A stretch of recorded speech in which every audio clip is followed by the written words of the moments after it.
हाँ जी।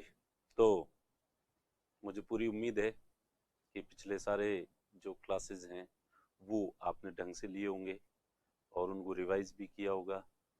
और चूंकि आप वीडियो को 3 बार देख सकते हैं तो तीनों बार आपने देखा होगा, 3-3 बार देखा होगा, ताकि कोई भी चीज़ जो है वो ढंग से याद हो जाए। क्योंकि एक ही बात को हम बार बार सुनते हैं तो कम से कम इरिटेट होके भी इरिटेट होंगे पर चीज़ें याद हो जाएगी। तो उम्मीद करता हूँ कि पिछली वाली क्लासेस सारी आपने याद कर ली है और इसलिए अपन अब आगे बढ़ रहे हैं। तो आज का अपना टॉपिक है जुडिशियल एक्टिविज्म, न्यायिक सक्रियता। ये आम बोलचाल की भाषा में इन दिनों जो है काफी चर्चा में रहती है। वैसे बीच में ये ज्यादा चर्चा में रहती थी, आजकल तो ये कम हो गई है क्योंकि हम इसके साथ यूज टू हो गए हैं। अब न्यायपालिका जो भी एक्स्ट्रा एक्टिविटीज करती है तो सभी लोगों को ऐसा लगने लग गया है कि ये तो जुडिशरी का काम है और जुडिशरी कर रही है। पर शुरुआत में जब ये जुडिशरी एक्स्ट्रा एक्टिव हुई थी तो लोगों को थोड़ा यूं अजीब लग रहा था कि ये न्यायपालिका वो तो नहीं है। पहले वाली न्यायपालिका सीधी सौम्य अपने रास्ते से चलने वाली, अपने काम से काम रखने वाली जुडिशरी थी। और वो जब उसने थोड़ा इधर उधर हाथ पैर मारने शुरू किए तो लोगों को थोड़ा अजीब लगता था। इसलिए जब हम लोग जब प्रिपरेशन करते थे 98, 2000, 2005-6 तक जो है, तो उस समय ये बड़ा ही ज्वलंत जो है वो मुद्दा हुआ करता था। इन दिनों इसकी ज्यादा चर्चा नहीं होती है लेकिन फिर भी ये रिलेवेंट है। आज आप जैसे कि देखेंगे तो ये आपको बहुत ही प्रासंगिक लगेगा, रिलेवेंट लगेगा। तो अपन देखें कि जुडिशियल एक्टिविज्म होता क्या है। तो न्यायिक सक्रियता, वैसे सिंपल शब्द है, न्यायिक और सक्रियता। न्यायिक का मतलब न्यायपालिका, और न्यायपालिका यदि सक्रिय हो जाए, एक्टिव हो जाए, तो क्या इतने सालों से न्यायपालिका एक्टिव नहीं थी, वो सक्रिय नहीं थी? न्यायपालिका तो सक्रिय ही थी। तो फिर न्यायिक सक्रियता, यहाँ पे न्यायिक सक्रियता को जो है वो दो अर्थों में लिया जाता है। There are two ways to understand the judicial activism. ठीक है, तो दो मीनिंग जो है इसके निकाले जा सकते हैं। एक, जुडिशियल एक्टिविज्म को पॉजिटिव रूप में भी लिया जाता है, कुछ लोग इसे सकारात्मक दृष्टि से लेते हैं, पॉजिटिव रूप से लेते हैं। तो कुछ लोग इसकी कुछ कार्य ऐसे हैं जिनमें ऐसा लगता है कि ये नहीं होना चाहिए, तो नकारात्मक न्यायिक सक्रियता मानी जाती है कुछ एक्टिविटीज। तो कुछ कार्य ऐसे हैं जिन्हें पॉजिटिव एक्टिविज्म माना जाता है और कुछ कार्य ऐसे होते हैं जिन्हें नेगेटिव एक्टिविज्म जो है वो माना जाता है। तो जुडिशियल एक्टिविज्म जो है वो दो तरह का होता है। ठीक है, तो जैसे कि ये देख लें अपन, सबसे पहले तो ये एक्सप्लेन कर दें कि judicial activism is taken in two meanings, जो है दो अर्थ में लिया जाता है, positive judicial activism and negative judicial activism. सकारात्मक एक्टिविज्म का मतलब है कि न्यायपालिका अपना काम जो है, अपना कार्य अधिक सक्रियता के साथ व कुशलता के साथ करे, मोर एक्टिवली और एफिशिएंसी के साथ अपने कार्य को जो है वो करे। जैसे आप पढ़ते हो, पढ़ाई करते हो, एक तो आप नॉर्मल पढ़ाई करते हो, और एक जो है उत्साहित होके कि बस आपके दिमाग में सपने घूमते रहते हैं, आरएस आईएएस बनूंगा, और जोश आता है और आप दिन रात जो है एक्स्ट्रा मेहनत करते हैं, ज्यादा मेहनत करते हैं, मन लगा के मेहनत करते हैं, और एक मरे मरे से मेहनत। तो एक्टिव तो आप दोनों में हो, लेकिन ज्यादा एक्टिविज्म हम किसे कहेंगे? एक्टिविज्म कहेंगे जिसमें आप उत्साह के साथ काम करते हो। तो जुडिशरी अपने ही कार्यों को, जो उसके कार्य है, जो कॉन्स्टिट्यूशन उसे कार्य देता है, उन कार्यों को जुडिशरी जब यूं उत्साह के साथ, अधिक एक्टिव होके, एक्टिवनेस के साथ और एफिशिएंसी के साथ जब करती है तो उसे पॉजिटिव जुडिशियल एक्टिविज्म जो है वो कहते हैं, सकारात्मक न्यायिक सक्रियता। दूसरा है नेगेटिव जो है जुडिशियल एक्टिविज्म। अब हमारे जो है वो कॉन्स्टिट्यूशन में या लोकतंत्र के तीन पिलर्स होते हैं। एक है न्यायपालिका, जो कि आपको पता ही है, जुडिशरी। दूसरा भी आपको पता है, लेजिस्लेचर, विधायिका। और तीसरा भी आपको पता है, एग्जीक्यूटिव, कार्यपालिका। तो ये हमारे लोकतंत्र के 3 स्तंभ हैं, और रियल में लोकतंत्र के, डेमोक्रेसी के 3 पिलर्स ही होते हैं। वो प्रशंसा करने के लिए मीडिया को चौथा पिलर कह दिया जाता है, रियल में चौथा है नहीं, पिलर तो 3 ही है। जैसे कि मैंने पहले वाली क्लास में भी आपको बता चुका हूं, मैं शायद वेरी फर्स्ट क्लास में ही आपको बताया होगा कि जब कोई अच्छी बुक होती है तो उसे 5वां वेद कार्य कहते हैं। तो वेद तो 4 ही है, लेकिन वेदों के समकक्ष अगर किसी बुक की प्रशंसा करनी हो तो हम कहेंगे कि ये 5वां वेद है। और राजस्थान जी के में सोचो देखें, कहा भी है किसी ने किसी बुक को 5वां वेद, ठीक है, याद कर लेना। तो इस तरह से जो ये तो 3 पिलर होते हैं और तीनों के कार्य बांटे हुए हैं। और सुप्रीम कोर्ट ने अपने वर्डिक्ट में क्लियर कहा है कि separation of powers is a basic structure of constitution.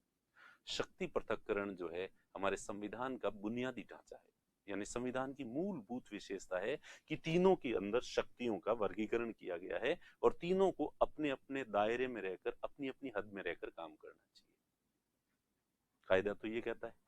लेकिन जब न्यायपालिका एक्स्ट्रा एक्टिव होके अपना काम अधिक कुशलता से और अधिक सक्रियता के साथ करती है और उसके बाद इसका जोश और बढ़ जाता है और वो कहता है नहीं तुम्हारा काम भी मैं करूंगा, तुम्हारा काम भी मैं करूंगा, हाइपर एक्टिव हो जाती है जुडिशरी, और वो लेजिस्लेचर और एग्जीक्यूटिव के जो जुरिस्डिक्शन है उनमें इंटरफेयर करके और उन कार्यों को भी खुद जब करने लग जाती है और सब के मैं ही करूंगा, ये भी मैं करूं, वो भी मैं करूं, सब मैं ही मैं हूं, इस तरह जब करने लग जाती है तो इस तरह के एक्टिविज्म को नेगेटिव जुडिशियल एक्टिविज्म जो है वो कहते हैं।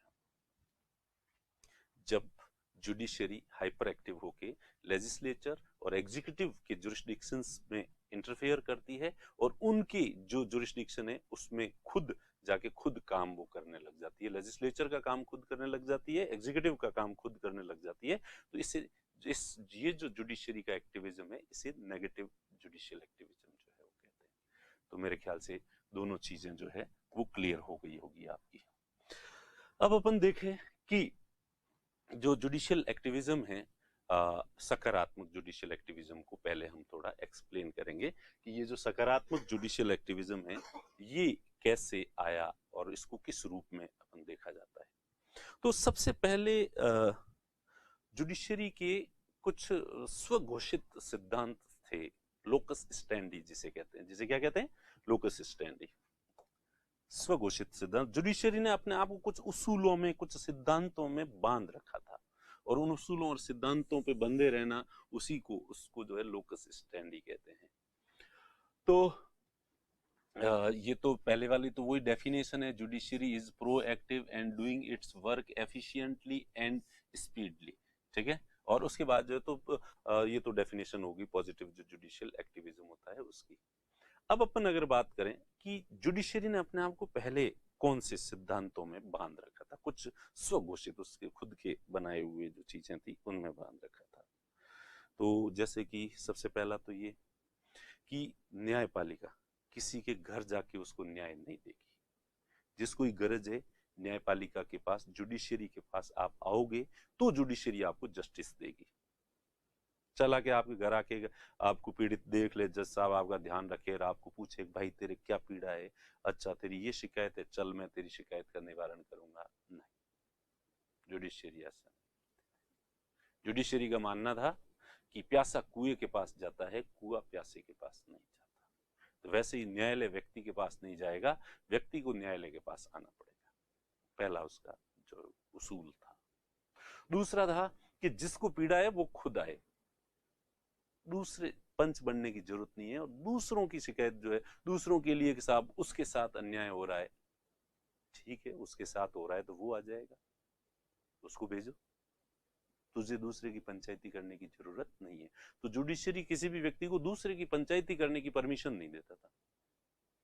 और तीसरा, जिसको शिकायत है वो यूं जज साहब जा रहे हैं कार में और बीच में रास्ता रोक कर खड़ा हो जाए, जज साहब मेरे ये दिक्कत है, समस्या है, प्लीज मेरी इस समस्या का समाधान कर लो, मेरे साथ ये हो रहा है, ऐसे नहीं। जुडिशरी को के द्वारा न्याय देने का एक प्रक्रिया होती है, एक प्रोसेस होता है, आपको उस प्रोसेस के तहत आना होगा। और वो भी जुडिशरी क्या क्या काम करेगी और कॉन्स्टिट्यूशन ने क्या क्या कर रखा है, तय कर रखा है, उसका एक ओरिजिनल जुरिस्डिक्शन है जो वो सुनेगी केंद्र राज्य संबंधों के बारे में, उसकी अपीलेट जुरिस्डिक्शन है, एसएलपी का प्रोविजन है। तो उस तरीके से वो तरीके फिक्स थे कि इन क्षेत्रों में हम काम करेंगे, और उसमें भी एक प्रक्रिया है, एक नियम है। जैसे कि अपने देखा आर्टिकल 145 में कि जुडिशियरी जो है अपनी की कार्रवाई कैसे होगी, उसके नियम बनाएगी खुद के। 145 जो आर्टिकल है भारतीय संविधान का, उसमें सुप्रीम कोर्ट अपने नियम बनाएगा, और सुप्रीम कोर्ट ने जो अपने नियम बना रखे हैं प्रॉपर उसी नियम के तहत अगर कोई आवेदन करेगा, अप्लाई करेगा, तो ही जो है उसकी सुनवाई होगी। जैसे सिंपल है कि सुप्रीम कोर्ट के अंदर आपको कोई भी याचिका दायर करनी है, लिटिगेशन जो है वो फाइल करनी है, तो वो इंग्लिश में होनी चाहिए। सुप्रीम कोर्ट की लैंग्वेज इंग्लिश है, तो अगर आप इंग्लिश में फाइल करोगे तो ही एक्सेप्ट होगी। आप हिंदी में या और भी किसी इंडियन रीजनल लैंग्वेज में कोई लिटिगेशन या याचिका दायर करोगे तो सुप्रीम कोर्ट उसको एक्सेप्ट नहीं करेगा। तो ये सुप्रीम कोर्ट के कुछ स्वघोषित नियम थे, सिद्धांत थे, जिन्हें हम इंग्लिश में कहते हैं लोकस स्टैंडी। अब फिर न्याय जज साहब को जो है किसी ने समझाया, भाई साहब आपने एक कहावत कही है कि प्यासा कुएं के पास जाता है, कुआं प्यासे के पास नहीं जाता। अब मैं आप लोगों से पूछूं, मैं आपसे पूछ रहा हूं, वो व्यक्ति जो है वो जज साहब से नहीं पूछ रहा है क्या ये कहावत सही है? तो मेरे ख्याल से आप में से ज्यादातर लोगों का यही मानना है कि ये कहावत सही है, पर मैं इससे सहमत नहीं हूं। मैं मानता हूं कि नहीं, मुझे रोजाना दिन में 10 बार प्यास लगती है, पर मैं कभी कुएं के पास नहीं जाता। और कुआं चला के मेरे पास आया हुआ है, कुआं मतलब कुएं का महत्व तो पानी की वजह से होता है, और ये पानी रोजाना मेरे पास आता है और मैं रोजाना पीता हूँ। फिर ये कहावत कहाँ सही सिद्ध हुई कि प्यासा कुएं के पास जाता है? अरे भाई जमाना चेंज हो गया है, आजकल जो है पाइपलाइन बिछ गई है, कुएं में मोटर लग जाती है, पाइपलाइन होती है, घर तक पानी आता है, और घर में भी मेरे यहाँ तक पानी रख दिया। और भी मैं चाहूँ कि यहाँ से भी मैं नहीं उठाऊं, तो मैं हमारे किसी व्यक्ति को कह दूंगा, पियोन को, ले भाई पिला मुझे, तो यहाँ मुंह फाड़ूंगा मैं, तो पानी सीधा मेरे मुंह में चला जाएगा, मैं हाथ ही नहीं लूंगा, कहीं नहीं जाऊंगा। तो समय चेंज हो चुका है। तो ये बात किसी व्यक्ति ने जज साहब को समझाई, जज साहब कौन से जमाने में रह रहे हो, अब कुआं प्यासे के पास जाता है, ठीक है, तो आपको भी थोड़ा ध्यान रखना चाहिए। पहली बात तो ये, तो इसलिए ये आपका स्टैंड जो है सही नहीं है। अब जब कुआं आया हुआ ही है तो थोड़ा पानी पी लेते हैं।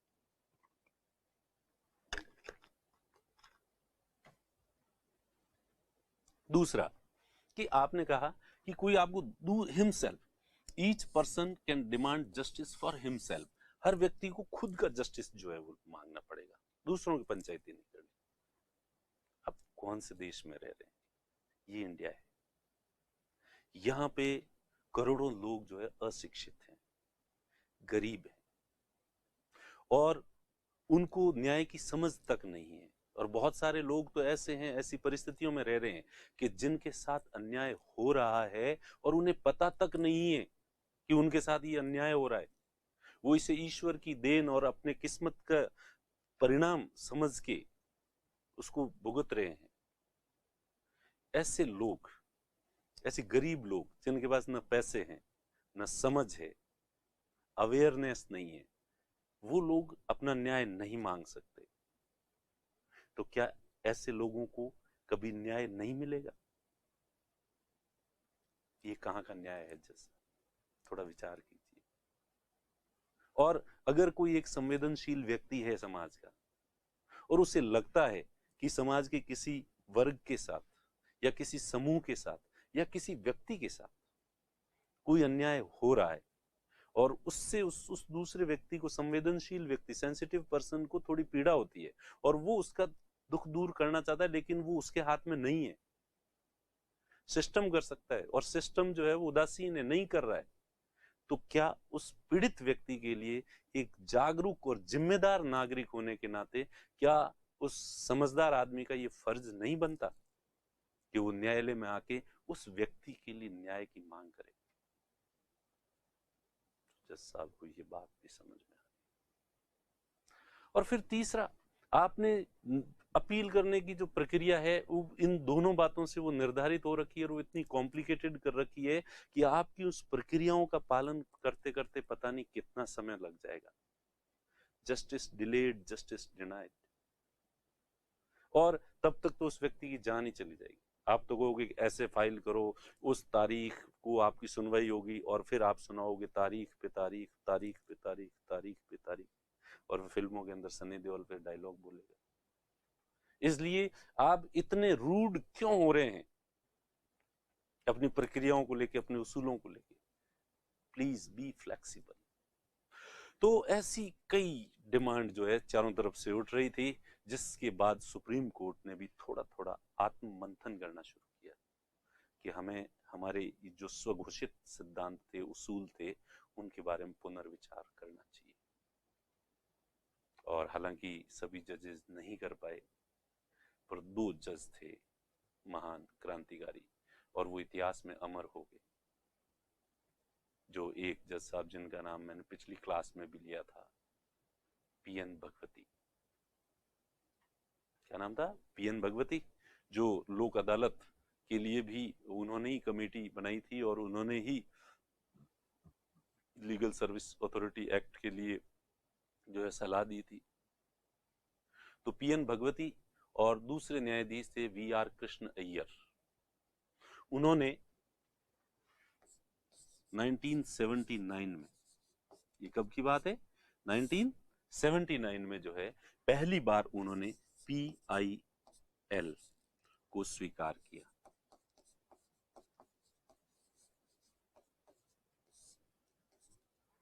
पब्लिक इंटरेस्ट लिटिगेशन, हिंदी में जनहित याचिका, यानी जनता के हित की याचिका। जनता के हित के लिए कोई भी व्यक्ति जो है वो न्यायालय में याचिका दायर कर सकता है। पब्लिक इंटरेस्ट, पब्लिक के इंटरेस्ट को प्रोटेक्ट करने के लिए लिटिगेशन जो है PIL। तो भारत के इतिहास में पहली बार न्यायालय के द्वारा PIL जो एक्सेप्ट की गई, वो 1979 में की थी, और जो न्यायाधीश थे वो थे PN भगवती,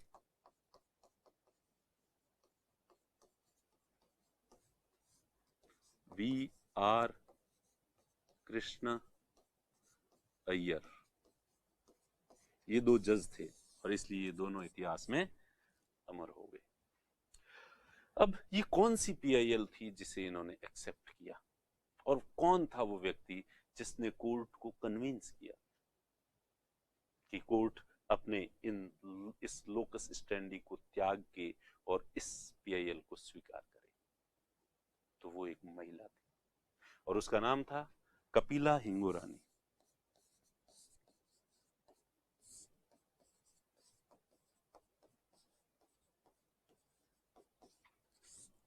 कपिला हिंगोरानी। और चलो, ये वो क्रांतिकारी महिला थी जिसने सुप्रीम कोर्ट को कन्विंस किया PIL को एक्सेप्ट करने के लिए। अब कपिला हिंगोरानी ने किसके लिए न्याय मांगा था? कपिला हिंगोरानी ने जो है बिहार के अंदर, वैसे तो बिहार की जेलों के अंदर हजारों की संख्या में विचाराधीन कैदी थे। विचाराधीन कैदी का मतलब तो पता ही होगा।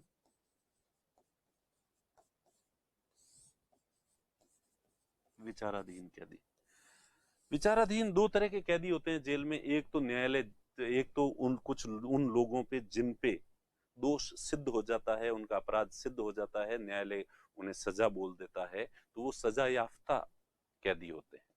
जो न्यायालय ने सजा बोली है उसको भुगत रहे होते हैं। और एक वो कैदी जिनको पुलिस ने इन्वेस्टिगेशन के दौरान गिरफ्तार किया, और न्यायालय ने उनको पुलिस से जेल के कस्टडी में भेज दिया, और उसके बाद वो लोग इतने गरीब हैं कि उनकी कोई जमानत कराने वाला व्यक्ति है नहीं। उन पे आरोप बहुत गंभीर नहीं है, बहुत सामान्य से आरोप है, लेकिन चूंकि इनके पीछे कोई इनका संरक्षक नहीं है, इनके परिवार का ऐसा कोई जागरूक व्यक्ति नहीं है, उनके पास फाइनेंशियल कंडीशन ऐसी नहीं है कि वो वकील को पैसे दे सके और इस तरह से उनकी जमानत हो सके, इसलिए उनकी जमानत, उन्होंने कोई बहुत बड़ा क्राइम नहीं किया, छोटे मोटे क्राइम किए थे, और ऐसे क्राइम जिन पे सामान्यतः इजीली जमानत मिल जाती है, लेकिन चूंकि इनकी जमानत कराने वाला कोई व्यक्ति था नहीं, तो इसलिए बिहार की जेलों में ऐसे बहुत सारे कैदी थे। और उनमें तो उन कैदियों को छुड़ाने के लिए न्यायालय को कन्विंस किया गया कि साहब जैसे भी है, छोटा मोटा अपराध किया है, इनको गिरफ्तार किया है, लेकिन ये कई सालों से जेल में सड़ रहे हैं, इतना तो इन्होंने बड़ा अपराध ही नहीं किया जितनी सजा ये भुगत चुके हैं। और चूंकि इनको इनको जमानत कराने वाला कोई व्यक्ति है नहीं, ये इकोनॉमिकली एजुकेशनली इतने ज्यादा बैकवर्ड हैं कि ये अपनी खुद जमानत नहीं करवा सकते, तो क्या ये पूरी जिंदगी जेलों में सड़ते रहेंगे? क्या इनके अपने कोई अधिकार नहीं है? या क्या हमें इनके बारे में थोड़ी चिंता नहीं करनी चाहिए, हमें इनके बारे में नहीं सोचना चाहिए? और अगर मुझे लगता है कि मैं इनके बारे में सोचूं और मैं इनकी जमानत करवाना चाहूं, तो मैं, और वैसे एक एक की तो हजारों लोगों की, कितनों की जमानत करवाएगा? इसलिए प्लीज आप ही कुछ कीजिए। तो इसलिए बिहार की जेलों में विचाराधीन जो कैदी थे उनके लिए ये पीआईएल दायर की थी, और इस केस का नाम हुसैन आरा खातून चूंकि वर्सेस बिहार स्टेट, बिहार राज्य, तो केस का नाम था हुसैन। तो इस केस बहुत सारे कैदी थे, उनमें से एक कैदी का नाम ये था हुसैन आरा खातून, जिसके नाम से वो इस पूरे केस का नाम ही जो है ये हो गया। और सुप्रीम कोर्ट ने इस पीआईएल को स्वीकार किया, इस पे विचार किया, और फिर इन कैदियों को जो है एक प्रॉपर गाइडलाइन देके और इन सब की जमानत स्वीकार की गई। करीब 40,000 कैदी जो है, कैदियों को इससे फायदा हुआ था। कितने कैदियों? 40,000। तो ये पहला मौका था जब पीआईएल दर्ज किसने करवाई थी? कपिला हिंगोरानी ने। किस मामला क्या था? ये था, ठीक है, केस का नाम क्या था? हुसैन आरा खातून वर्सेस बिहार स्टेट। और उसके बाद और पॉजिटिवली लिया सुप्रीम कोर्ट ने, और इनकी जमानत को स्वीकार किया गया, और 40,000 कैदियों को जो है इसका फायदा हुआ। तो ये पहली पीआईएल थी। तो यानी कि सुप्रीम कोर्ट एक्टिव हुआ, ये सकारात्मक न्यायिक सक्रियता। अब क्या था? एक बार हुआ, बहुत वाहवाही हुई दोनों न्यायाधीशों की। इसके बाद दूसरे जो न्यायाधीश थे उन्होंने भी पीआईएल स्वीकार करना शुरू कर दिया। सुप्रीम कोर्ट ने स्वीकार करनी शुरू की, तो हाई कोर्ट के जो जजेस थे उन्होंने भी पीआईएल स्वीकार करनी शुरू कर दी। और सुप्रीम कोर्ट और हाई कोर्ट जनहित याचिकाओं को स्वीकार कर रहे हैं, तो जो सबऑर्डिनेट कोर्ट थे उन्होंने भी पीआईएल स्वीकार करनी शुरू कर दी। तो अब सुप्रीम कोर्ट, हाई कोर्ट और सबऑर्डिनेट कोर्ट्स सब जो है एक्टिव हो गए, और इस तरह के जो लोग थे समाज में जिनको न्याय की जरूरत थी, उन तक न्याय पहुंचने लग गया। ये थी सकारात्मक न्यायिक सक्रियता। यहां तक न्यायालय बहुत अच्छा काम कर रहा है। यही नहीं, अब तो जज जो है वो अति उत्साहित हो गए थे, और इतने उत्साहित हो गए कि अब तो जजेस के पास जो है कुछ लेटर आता, पोस्ट कार्ड पे लिख के कोई व्यक्ति समस्या भेजता, तो जज साहब उस पोस्ट कार्ड को ही जनहित याचिका के रूप में स्वीकार करके दूसरे दिन कोर्ट में जाके बैठते और अपना फैसला सुना देते। एक पोस्ट कार्ड आया था और उस पोस्ट कार्ड को मैंने जनहित याचिका मान लिया। फेमस है इसमें डीयू के 2 प्रोफेसर थे जिन्होंने आगरा के अंदर जो रहने के लिए जिन लोगों के घर नहीं है उनकी तकलीफों के बारे में लिख के और सुप्रीम कोर्ट को लिखा, और सुप्रीम कोर्ट ने उस पोस्ट कार्ड को जनहित याचिका के रूप में स्वीकार कर दिया। कुलदीप नैयर ने, जो टाडा के बंदी थे, जेलों के अंदर रह रहे थे, उनके जो ह्यूमन राइट्स थे उनका मुद्दा उठाया, और सुप्रीम कोर्ट ने उस पोस्ट कार्ड को भी जनहित याचिका के रूप में स्वीकार कर लिया। अब जोश बढ़ता जा रहा था, पोस्ट कार्ड, जनहित याचिका। अब यानी कि न्यायालय की जो प्रक्रिया है वो एक तरफ रख दी, जज पे डिपेंड है। और तो और थोड़े दिन में तो न्यूज़पेपर के अंदर कोई न्यूज छप रही है, जज साहब सुबह सुबह उठ के न्यूज़पेपर न्यूज पढ़ रहे हैं, और कोई न्यूज पढ़ी और जज साहब को लगा कि ये तो बिल्कुल गलत हो रहा है, तो ऑफिस गए और ऑफिस में उन्होंने फैसला सुना दिया, और उन्होंने माना कि ये जो रिपोर्टर था उसने न्यूज़पेपर में ये न्यूज इसीलिए लिखी है कि ये सभी लोगों तक पहुंचे, और सभी लोगों में हम भी आते हैं, तो शायद ये मुझ तक पहुंचाना चाह रहा था लोगों की समस्याएं, तो इसलिए ये जनहित याचिका है और मैं इस पे फैसला सुनाऊंगा। ऐसे इतने सारे केस थे, इतने सारे केस थे कि अब कौन से उदाहरण दें। सबसे लोकप्रिय पॉपुलर उदाहरण है वो सलमान खान की कौन सी वीर फिल्म थी, कौन सी थी, जिसमें अपने नाहरगढ़ पे शूटिंग चल रही थी और उसमें जो दीवार पर बैठे हुए जो लोग थे उसकी वजह से दीवार गिर गई, अखबार में सिर्फ न्यूज छपी और जो है हाई कोर्ट जज साहब ने कहा कि ये न्यूज नहीं है, ये जनहित याचिका है, और तुरंत प्रभाव से जो है वो सलमान खान की फिल्म की शूटिंग पर रोक लगा दी कि हमारी जो ऐतिहासिक धरोहर है उसका संरक्षण सही तरीके से नहीं हो रहा है। हालांकि 2-3 दिन बाद जो है वो वापस अनुमति भी दे दी और उन्होंने कहा निर्माता निर्देशकों ने कि भाई हम जो है आगे से पूरा ध्यान रखेंगे, और उसके बाद तो शूटिंग जो है शुरू कर दी। अब उससे भी आगे पोस्ट कार्ड, पोस्ट कार्ड के बाद न्यूज़पेपर की न्यूज, और उससे भी आगे सुमोटो, प्रसंज्ञान लेते हुए, यानी आत्मा की आवाज। आत्मा की आवाज से जनहित याचिका स्वीकार करनी शुरू कर दी। जज साहब जयपुर से दिल्ली जा रहे थे और टोल नाके पे थोड़ा ज्यादा टाइम लग गया, तो जज साहब ने देखा यार क्या है, टोल लिया जा रहा है। टोल क्यों लेते हैं? क्योंकि हमें अच्छी सड़क प्रोवाइड करवाइए, इसका टैक्स है। अच्छा, सड़क अच्छी कहाँ है? सड़क पे तो कई सारे खड्डे हैं। तो जज साहब के कितना जल्दी वापस जयपुर आऊं, और वापस जयपुर आए जज साहब, आते ही कुर्सी पे बैठते ही पहला फैसला ये सुनाया कि जब सड़क अच्छी नहीं है तो ये टोल कंपनी टोल कैसे वसूल सकती है, और अच्छी नहीं है ये मैंने खुद ने देखा है, और क्योंकि खड्डे हैं सड़क पे जगह जगह, और मेरी अंतरात्मा की आवाज ने कहा कि ये पीआईएल है, तो अब जज साहब की जो अंतरात्मा है वो भी पीआईएल दर्ज करवा सकती है और टोल वसूली पर रोक लगा। फिर जो टोल कंपनियां हैं उन्होंने रातों रात टोल का जो है वो रिकंस्ट्रक्शन करवाया और ठीक करवा दी, और दूसरे दिन जो जज साहब के पास गए, क्योंकि उनको करोड़ों रुपए का नुकसान हो रहा था, दूसरे दिन गए वापस कि साहब सड़क ठीक कर दी। पर जज साहब को तो चुभी हुई थी बात कि टोल पे इतना इंतजार करवाया था। अब जज साहब ने कहा अच्छा भाई मानो, इसका मतलब तुम सड़क को ठीक तो रातों रात कर सकते हो, तो फिर इतने समय तक क्यों नहीं की? तुम्हें लगता है चल रहा है, चल रहा है तो चलने दो। तो जज साहब भी थे, अच्छा ठीक कर दी तुमने, चलिए देखते हैं, देखें एक कमेटी बनाएंगे, वो कमेटी जांच करेगी कि सड़क प्रॉपर ठीक हुई है या नहीं हुई है, और फिर वो रिपोर्ट देगी, रिपोर्ट को मैं पढ़ूंगा और उसके बाद अब टोल कंपनी वाले साहब अब जल्दी कमेटी, जल्दी भाई तुम आराम से जैसे सड़क ठीक करते हो रूटीन दिनों में, वैसे हमारा काम हम रूटीन तरीके से करेंगे। तो चलो खैर ये तो थोड़ी सी मजाक की बातें। इसके बाद तो जो जो जज साहब है उनको हर जगह ही कहीं पे भी, जयपुर के अंदर एक दिन तो चल रहे थे और विज्ञापन का होर्डिंग लग रहा था और कोई महिला कम वस्त्रों में दिख गई थी, जज साहब की नजर रुक गई, अटक गई, उन्होंने देखा उसे, और उनकी अंतरात्मा को से एक आवाज आई कि ये गलत हो रहा है, हमारे सांस्कृतिक और नैतिक मूल्यों का हनन हो रहा है। और दूसरे दिन जज साहब कुर्सी पर बैठे और उन्होंने फैसला सुना दिया।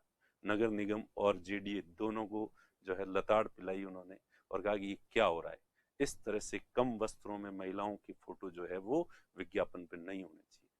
सत्य घटना पर आधारित है। देखिए मैं ये क्रिएटिव उदाहरण नहीं बता रहा हूँ, ये रियल में घटित हुए थे, और ये बीच में एक दौर था जब इस तरह की खूब सारी चीजें जो है वो हो रही थी। तो ये अंतरात्मा की आवाज, तो इस तरह से जनहित याचिकाएं जो है इस तरह से स्वीकार की जाने लग गई। तो और जुडिशरी जो है वो एक्टिव हो गई। तो अब देखते हैं, देखिए ये जो मैंने आपको बताया है वही आपको स्लाइड्स के रूप में अपन देख लेते हैं कि सबसे पहले 1979 में पीएन भगवती और वीआर कृष्ण अय्यर जो है न्यायाधीश थे जिन्होंने जनहित याचिका को स्वीकार किया था। उसके बाद कपिला हिंगोरानी जिसने सबसे पहली वो जो पीआईएल थी वो दायर की थी, और हुसैन आरा खातून वर्सेस बिहार स्टेट केस का नाम था जिस पीआईएल को इन्होंने स्वीकार किया था। ठीक है, उसके बाद पीआईएल को जो है वो तीनों स्टेज मैंने बता दी है कि ये पोस्ट कार्ड के ऊपर दी हुई, ठीक है, वो होगी। और उसके बाद जो है न्यूज़पेपर के अंदर जो न्यूज आ रही थी, रिपोर्ट्स आ रही थी, उसको पीआईएल स्वीकार कर दिया, और सुमोटो प्रसंज्ञान जो है वो लेते हुए जो है वो कर दी गई। ठीक है, तो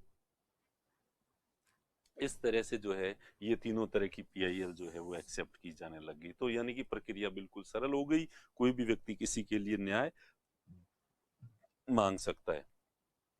और उसके बाद ये जो आर्टिकल 32 सुप्रीम कोर्ट जो है वो पीआईएल एक्सेप्ट किसके तहत, जो रिट जुरिस्डिक्शन होता है, रिट के तहत ही जो रिट होते हैं उसके तहत पीआईएल को एक्सेप्ट करता है। और हाई कोर्ट रिट जारी करता है आर्टिकल 226 के तहत। तो आर्टिकल 226 जो है हाई कोर्ट को जो है पीआईएल जारी करने की अनुमति देता है। और सीआरपीसी एक्ट जो है सीआरपीसी जो है उसका सेक्शन 133 है, उसके तहत सबऑर्डिनेट जो कोर्ट है वो जो है वो पीआईएल जो है वो स्वीकार करते हैं। तो पीआईएल स्वीकार करने के जो आधार हैं, तीनों तरह के जो कोर्ट हैं उनके ये आधार हैं, और तीनों तरह के कोर्ट जो है वो पीआईएल को स्वीकार कर सकते हैं। तो ये अब तक का जो मैंने ये पहले आपको समझा ही दिया है। और उसके बाद जो फेमस पीआईएल जो है, जैसे वैसे तो मैंने कई उदाहरण दिए जो इतनी फेमस नहीं है, आपने विशाखा गाइडलाइन पढ़ी होगी। तो विशाखा गाइडलाइन जो सुप्रीम कोर्ट ने दी थी वो भी एक पीआईएल का परिणाम था। इसलिए पीआईएल कितनी महत्वपूर्ण है, तो ये जो विशाखा गाइडलाइन है ये एक्चुअली जो है ये नैना कपूर इन्होंने पीआईएल दायर की थी। और भंवरी देवी, एक नाम आपने सुना होगा, ये वो भंवरी नहीं है जो आप सोच रहे हैं, ये एक और भंवरी थी जो इसी भंवरी की तरह पहले जो है वो चर्चा में आई थी।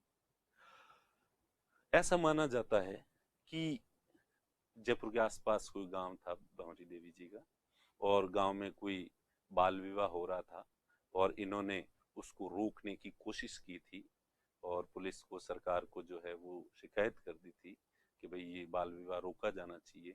और इसलिए जो पंचायत थी गांव की, उन्होंने भंवरी को दंडित किया, और 5 पुरुषों ने उसके साथ बलात्कार कर दिया। और उसके बाद जो है इस भंवरी को जो है वो आगे भी बहुत सारी कठिनाइयों का सामना करना पड़ा। तो इसलिए जो है वो इसके लिए फिर आवाज उठाई गई थी, मूल रूप से इसको न्याय दिलाने के लिए। इस पे मूवी भी है, जगमोहन मुंदड़ा एक डायरेक्टर हैं जो नॉर्मली ब्रिटेन में और वहां पे शायद मूवीज को डायरेक्ट करते हैं, और उन्होंने मूवी बनाई बवंडर। तो वो देख लेना अगर आपको मौका मिले तो, बवंडर, जो इसी स्टोरी के ऊपर है, भंवरी देवी की जो स्टोरी है कि किस तरह से क्या घटनाक्रम जो हुआ था। बवंडर मूवी का नाम है, जगमोहन मुंदड़ा उसके डायरेक्टर है। तो वो जो है तो उसी केस को लेके न्याय दिलाने के लिए जो, और वर्क प्लेस पे महिलाओं का जो हरासमेंट होता है, एक्सप्लॉइटेशन होता है, उस मुद्दे को इस पीआईएल के अंदर उठाया गया था। तो ये पीआईएल की वजह से ही ये विशाखा गाइडलाइन जो है वो बाद में सुप्रीम कोर्ट ने विशाखा गाइडलाइन जो है वो दी थी। तो ये पीआईएल का परिणाम था, पीआईएल कितनी महत्वपूर्ण हो गई है। और MC Mehta versus Union of India, ये भी इनकी फेमस पीआईएल है, जो पॉल्यूशन जो है इसको कंट्रोल करने के लिए भी इन्होंने जो है वो पीआईएल दायर की थी। तो ये फेमस पीआईएल है जिसकी वजह से जो है समाज में कितने बड़े जो है वो बदलाव आए। ठीक है, तो इस तरह से जो है ये होगी सकारात्मक न्यायिक सक्रियता। अब अपन पढ़ेंगे नकारात्मक, नेगेटिव जुडिशियल एक्टिविज्म। वैसे तो मैंने समझा दिया पहले आपको कि नेगेटिव जुडिशियल एक्टिविज्म क्या होता है, जब जुडिशरी हाइपर एक्टिव होके और लेजिस्लेचर और एग्जीक्यूटिव के कार्यों में इंटरफेयर करने लग जाए, तो उसे नेगेटिव जुडिशियल एक्टिविज्म जो है वो कहते हैं। If the judiciary becomes hyperactive and interferes in the working of executive and legislature, इसमें वर्किंग की जगह जुरिस्डिक्शन लिखना था वैसे, तो वो ज्यादा ठीक रहता। तो चलो कोई नहीं, in the interferes in the jurisdiction of legislature and executive, इनके जो जुरिस्डिक्शन में इंटरफेयर करे और उनके काम खुद करने की कोशिश करे, जो कि गलत है, शक्ति पृथक्करण के सिद्धांत के खिलाफ है। ठीक है, अब ये नेगेटिव जो जुडिशियल एक्टिविज्म है ये क्यों होता है, इसके पीछे कारण क्या है? तो इसके पीछे मेन 3 कारण है जो अपन पहले पढ़ चुके हैं, इसलिए अब आपको ज्यादा इसमें वो नहीं होगा। तो अपने एक चीज तो ये देखी कि जुडिशियल रिव्यू का प्रोविजन है, हमारे कॉन्स्टिट्यूशन के बहुत सारे ऐसे आर्टिकल हैं जो न्यायपालिका को जुडिशियल रिव्यू का अधिकार देते हैं, न्यायिक पुनरावलोकन की शक्ति देते हैं सुप्रीम कोर्ट और हाई कोर्ट को।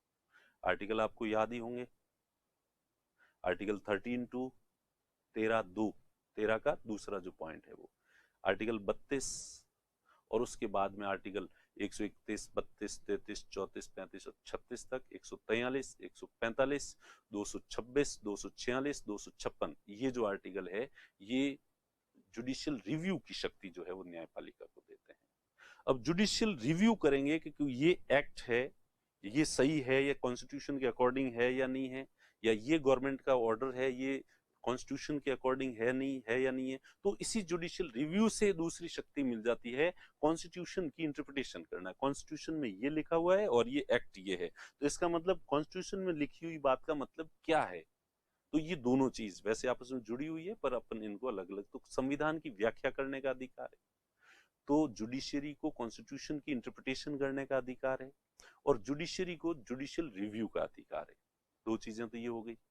अब वो व्याख्या करना तो न्यायपालिका कई बार मनमानी व्याख्या कर देती है अपने मन से कि इसका मतलब ये नहीं ये होगा, और जुडिशियल रिव्यू करना है तो इसलिए अब न्यायपालिका कार्यपालिका और विधायिका ने जो भी काम किए हैं उनको नहीं ये सही नहीं है ये गलत है और खुद ये ऐसे होना चाहिए, और लो साहब की विधायिका के कार्य में इंटरफेयर हो गया।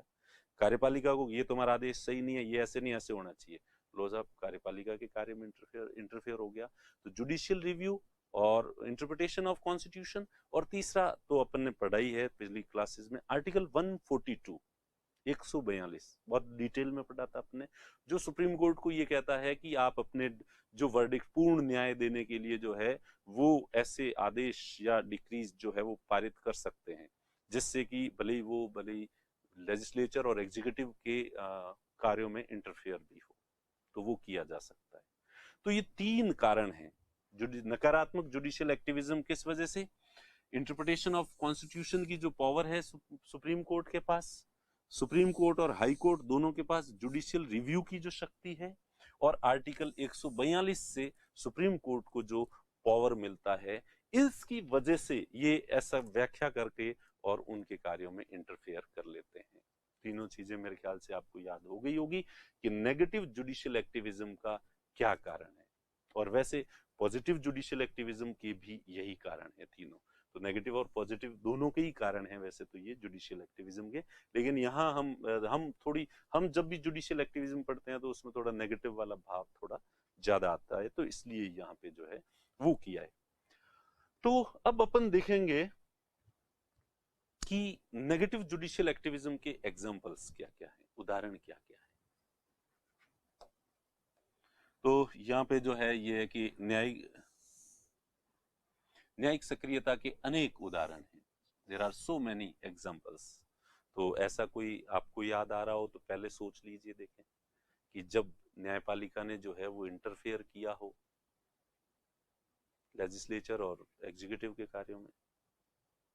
सोचिए, देखिए, दिमाग पे जोर लगाइए, वीडियो को थोड़ी देर के लिए पॉज कर लीजिए और अपना दिमाग लगा लो। देखो पहले आपके दिमाग लगाया होगा ना तो फिर ठीक रहेगा, ये चीजों को बाद में ग्रास्प ज्यादा अच्छे से करोगे। उम्मीद है कि पॉज करके आपने जो है दिमाग लगा लिया होगा। तो जैसे मैं ये कहूं कि संविधान में संशोधन करने की शक्ति किसकी है, कॉन्स्टिट्यूशन में अमेंडमेंट करने की शक्ति जो है किसकी है, तो ऑब्वियस सी बात है संसद की शक्ति है, संसद की शक्ति है। लेकिन ऐसे सैकड़ों उदाहरण है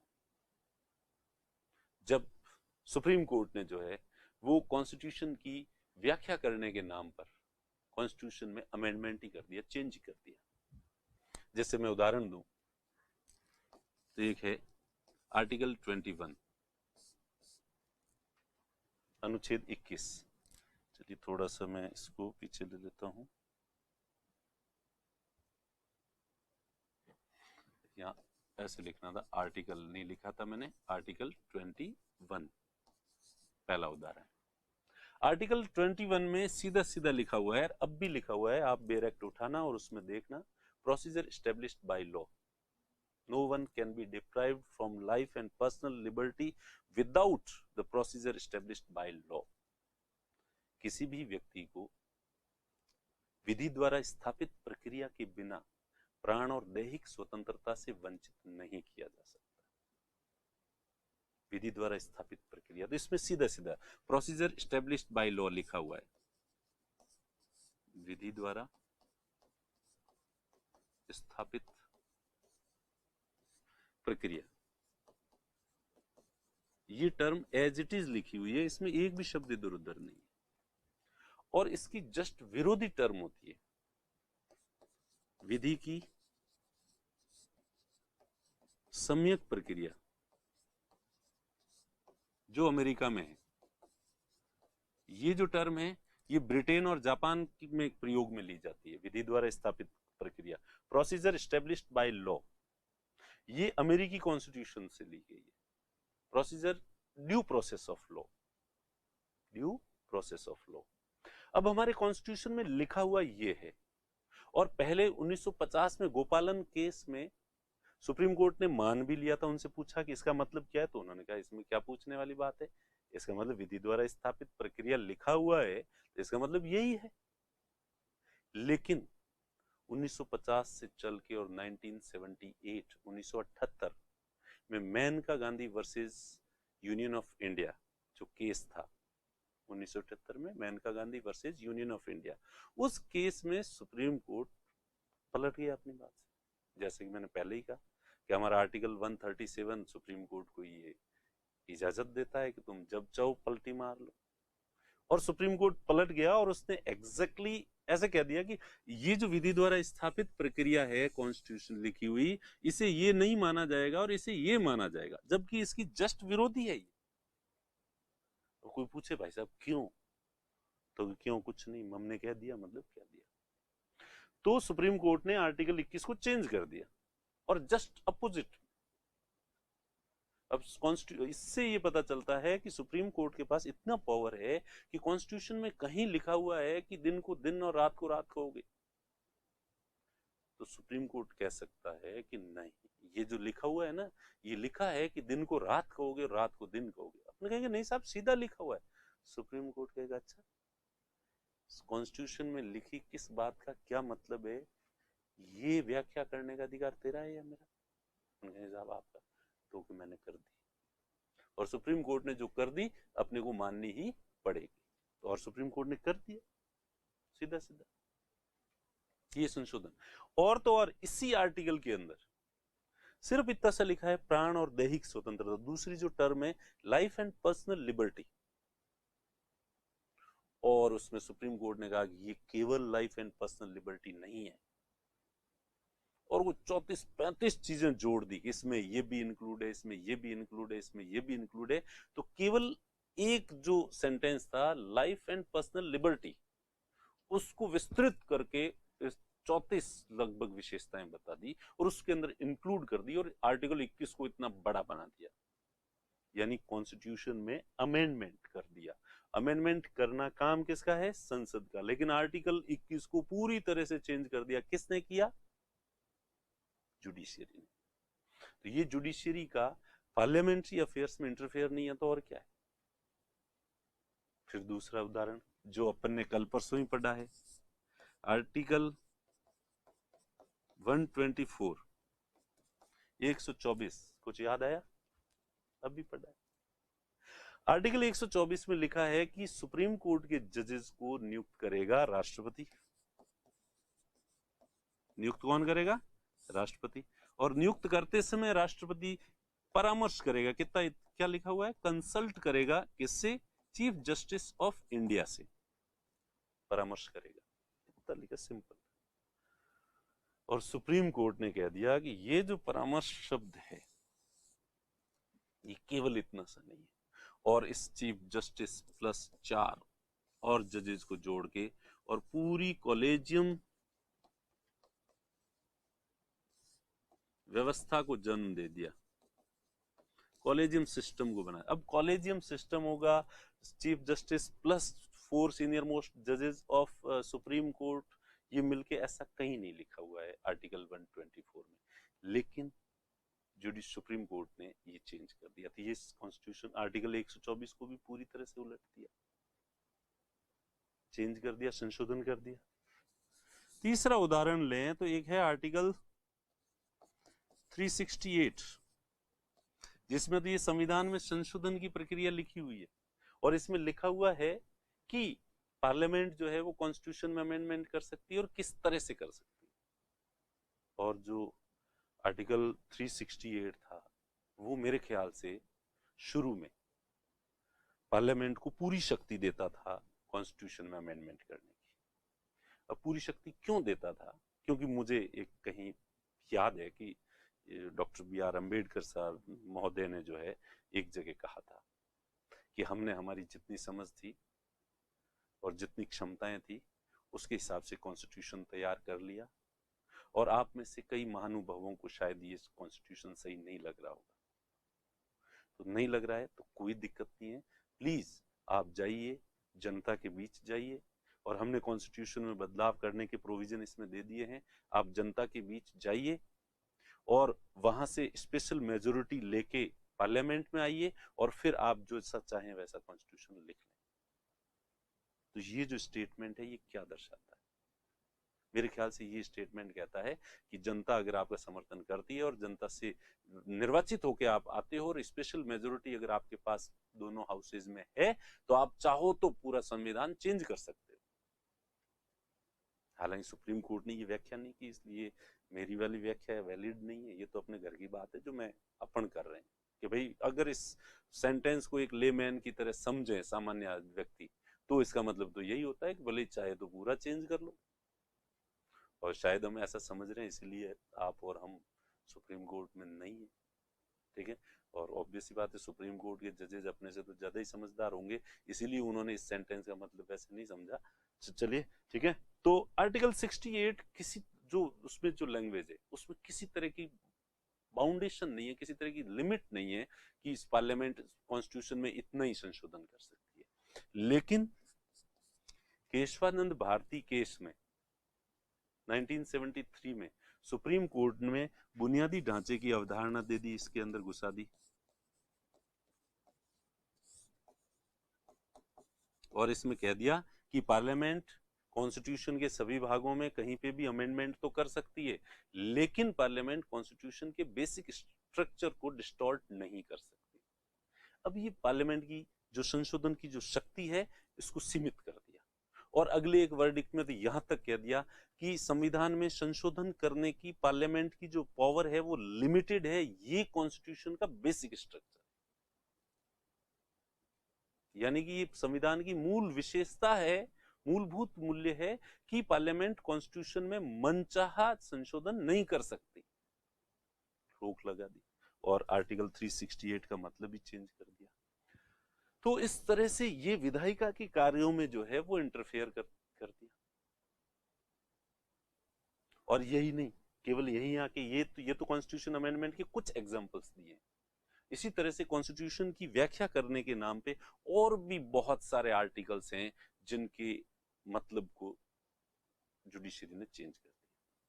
तो एक तरह से जुडिशरी ने जो विधायिका का काम है, लेजिस्लेचर का काम है कॉन्स्टिट्यूशन में अमेंडमेंट करना, वो अमेंडमेंट जो है वो जुडिशरी ने खुद ने कर दिया। तो ये पार्लियामेंट के पावर्स में इंटरफेरेंस है या नहीं है, उसके जुरिस्डिक्शन में इंटरफेरेंस है या नहीं है। इसी तरह से दूसरा जो है आर्टिकल 122 जो है वो क्लियरली कहता है, आर्टिकल 122 कहता है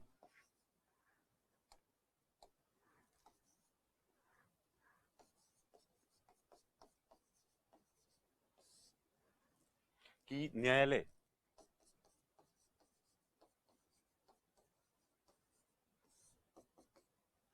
संसद के कार्यों में किसी तरह का हस्तक्षेप, संसद के आंतरिक मामलों में, इंटरनल अफेयर्स में कोई इंटरफेयर नहीं कर सकता। ठीक है, इंटरफेयर समझ लेना, हस्तक्षेप समझ लेना, नहीं कर सकता, लेकिन फिर भी करता है। आपने बहुत बार ऐसा सुना होगा कि सुप्रीम कोर्ट ने जो है सीधा सीधा मुख्यमंत्री को कहा कि तत्काल प्रभाव से फ्लोर टेस्ट करो। तो फ्लोर टेस्ट करना मतलब अपना बहुमत सिद्ध करना, फ्लोर पे अपना पटल पर, सदन के पटल पर अपने बहुमत को सिद्ध करने को फ्लोर टेस्ट कहते हैं। तो कई बार जो है कर्नाटक का केस अभी आपने थोड़े टाइम पहले देखा था, अरुणाचल प्रदेश का केस था, हिमाचल प्रदेश का केस था, तो बहुत सारे केसेस ऐसे हुए हैं जिसमें ये कहा है कि तुरंत प्रभाव से जो है वो अपना जो है बहुमत सिद्ध करे। पटल के अंदर का मामला है, वो जब चाहे तब करेंगे, राज्यपाल जब कहेगा तब वो करेंगे, राज्यपाल देगा टाइम तो, लेकिन सुप्रीम कोर्ट कहता है। यही नहीं, झारखंड में तो एक बार विश्वास प्रस्ताव पारित होना था और जो है वो विपक्षी दलों ने कहा कि ये अपना विश्वास प्रस्ताव पारित करने के लिए धांधली करेंगे, तो हाईकोर्ट ने आदेश दे दिया था कि सदन के अंदर कैमरे लगेंगे और विश्वास प्रस्ताव पारित करने की, कॉन्फिडेंस मोशन को पास करने की पूरी प्रक्रिया को हम जज जो है वो लाइव देखेंगे, यानी कि पूरे सदन के अंदर की पूरी जो कार्रवाई है उसको लाइव देखेंगे, और अगर कोई गलती हुई तो हम उसको कैंसिल कर देंगे। तो कुल मिला के हमारा जो कॉन्स्टिट्यूशन है वो ये अनुमति नहीं देता। हालांकि हमारे जो संविधान निर्माता थे उनको पूरी उम्मीद थी कि हमारे जो लेजिस्लेचर और एग्जीक्यूटिव के सदस्य होंगे वो भी नैतिक होंगे और इतने गलत काम तो नहीं करेंगे कि जुडिशरी को सारी मर्यादाओं को त्याग करके इनको जो है वो सही करना पड़ेगा। शायद ये सोच के उन्होंने अधिकार नहीं दिया। और हालांकि ये जो इंटरफेरेंस अब तक जो मैंने उदाहरण दिए हैं ये पॉजिटिव भी, इनके रिजल्ट अब तक तो पॉजिटिव है, रिजल्ट तो पॉजिटिव है, लेकिन इनका जो बेस है वो कॉन्स्टिट्यूशनल नहीं है। तो हमें किस पे सोचना चाहिए, रिजल्ट पे सोचना चाहिए या उसका जो आधार है उस पे सोचना चाहिए। तो इस तरह से जो है ये विधायिका के इंटरनल जो अफेयर्स होते हैं, कई बार कानून भी बना देते हैं और आदेश भी जारी कर देती है न्यायपालिका। बीसीसीआई एक निजी संस्थान है और निजी संस्थान का संचालन कैसे होगा, वो रिलायंस इंडस्ट्री जो है वो कैसे चलेगी, वो तो मुकेश अंबानी और उसके बोर्ड ऑफ डायरेक्टर्स तय करेंगे। आप में से कुछ लोगों को नहीं पता हो तो बता दो, बीसीसीआई जो है वो एक निजी संस्थान है, वो सरकारी नहीं है। और आपकी जो टीम है जिसे आप इंडियन क्रिकेट टीम समझते हो, ये बीसीसीआई की टीम है, एक कंपनी है उसकी टीम, और हालांकि ये इंडिया को रिप्रेजेंट करती है। तो अब बीसीसीआई के अंदर जो है ये चीजें हो रही है, बीसीसीआई सही नहीं हो रहा है, इसकी जो है जांच की जाए और इसके लिए आयोग का गठन किया जाए और बीसीसीआई का अध्यक्ष ये नहीं रहेगा और उसको हटाया जाए, उसको बैठाया जाए, इस तरह से जो है वो सुप्रीम कोर्ट इंटरफेरेंस करता है। दिल्ली के अंदर पॉल्यूशन की समस्या है, तो साहब के सीएनजी की बसें और ये जो पब्लिक ट्रांसपोर्ट के जितने भी जो होंगे साधन होंगे वो सब सीएनजी से चलेंगे क्योंकि सीएनजी पॉल्यूशन कम करता है। अरे ये सरकार के डिसीजन होते हैं। जैसे जयपुर का किया कि नाहरगढ़ की किले की दीवार गिर गई, तो ये ध्यान रखना जयपुर कलेक्टर का काम है, राजस्थान की सरकार का काम है, न कि जुडिशरी का काम। दिल्ली में पॉल्यूशन ज्यादा है इसलिए इस बार दिवाली को पटाखे नहीं छोड़े जाएंगे, ये नियम कानून बनाना अरे जुडिशरी का काम है। जैसा कानून है वो कानून प्रॉपर तरीके से इंप्लीमेंट हो रहा है या नहीं हो रहा है। पहले से अगर कोई कानून है और व्यक्ति अगर उस कानून का उल्लंघन करता है तो आप उसको दंडित करो। कानून बनाना या नियम बनाना आपका काम नहीं है, कानून बनाने का काम लेजिस्लेचर का है। अब लेजिस्लेचर को नहीं लगता पॉल्यूशन, उसने कानून नहीं बनाया तो नहीं बनाया, आप कौन होते हो कानून बनाने वाले, पर बना दिए। दिल्ली में पटाखे नहीं छोड़े, अभी जैसे राजस्थान में पटाखों पे बैन लगाया तो सरकार ने लगाया, सरकार लगा सकती है। और दिवाली पर पटाखे बैन है और अब कोई पटाखे छोड़ता है तो जुडिशरी का काम ये है कि ये पटाखे तो तुमने कानून का उल्लंघन किया है, तुमने सरकारी आदेश का उल्लंघन किया इसलिए उसको सजा देना, न कि आदेश जारी करना। ऐसे बहुत सारे केस हैं जिसमें जो है जुडिशरी एग्जीक्यूटिव के काम को भी खुद अपने हाथ में ले लेती है। तो ये सारे जो है वो उदाहरण हैं, एग्जांपल्स हैं, जो ये कहते हैं कि जुडिशरी एग्जीक्यूटिव और लेजिस्लेचर के कार्यों में इंटरफेयर करती है, और जब दूसरों के कार्य में इंटरफेयर करते हैं तो इसे नेगेटिव माना जाता है। इसलिए ये है नकारात्मक जुडिशियल एक्टिविज्म। तो मेरे ख्याल से सारे एग्जांपल्स जो है वो आपको समझ में आ गए होंगे।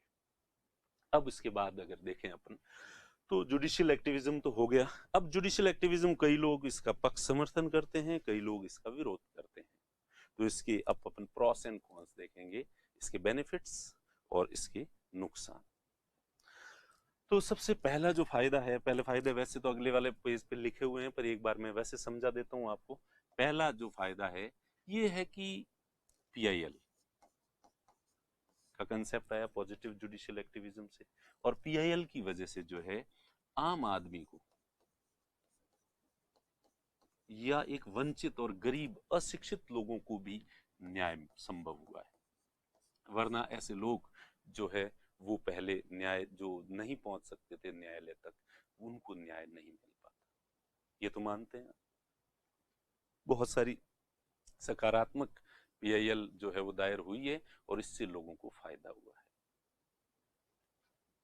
दूसरा है जो प्रक्रिया है न्यायालय की। आप देखें पहले न्यायालय कितना खड़ूस हुआ करता था, उस तरीके से प्रॉपर तरीके से, और प्रॉपर प्रक्रिया के जो रूल थे वो भी बहुत कॉम्प्लिकेटेड थे। तो वो अब क्या हो गई है, प्रक्रिया सरल हो गई है, ज्यादा लोकतांत्रिक हो गई है, डेमोक्रेटिक हो गई है, और यूं ऐसे लगता है पार्टिसिपेटरी हो गई, भागीदारी पूर्ण हो गई है। ऐसे लगता है कि जैसे प्रक्रिया में जनता भी भागीदारी है, सबकी पार्टिसिपेटरी है, सब पार्टिसिपेट कर रहे हैं उसमें। तो प्रक्रिया बहुत स्मूथ हो गई है अब न्याय मिलने की। पहले जैसे खड़ूस और रूड जो है वो न्यायपालिका नहीं है। इसी तरह से एक देखें कि कई मामलों में जैसे विधायिका और कार्यपालिका के कार्यों में इंटरफेयर किया है, तो क्यों करना?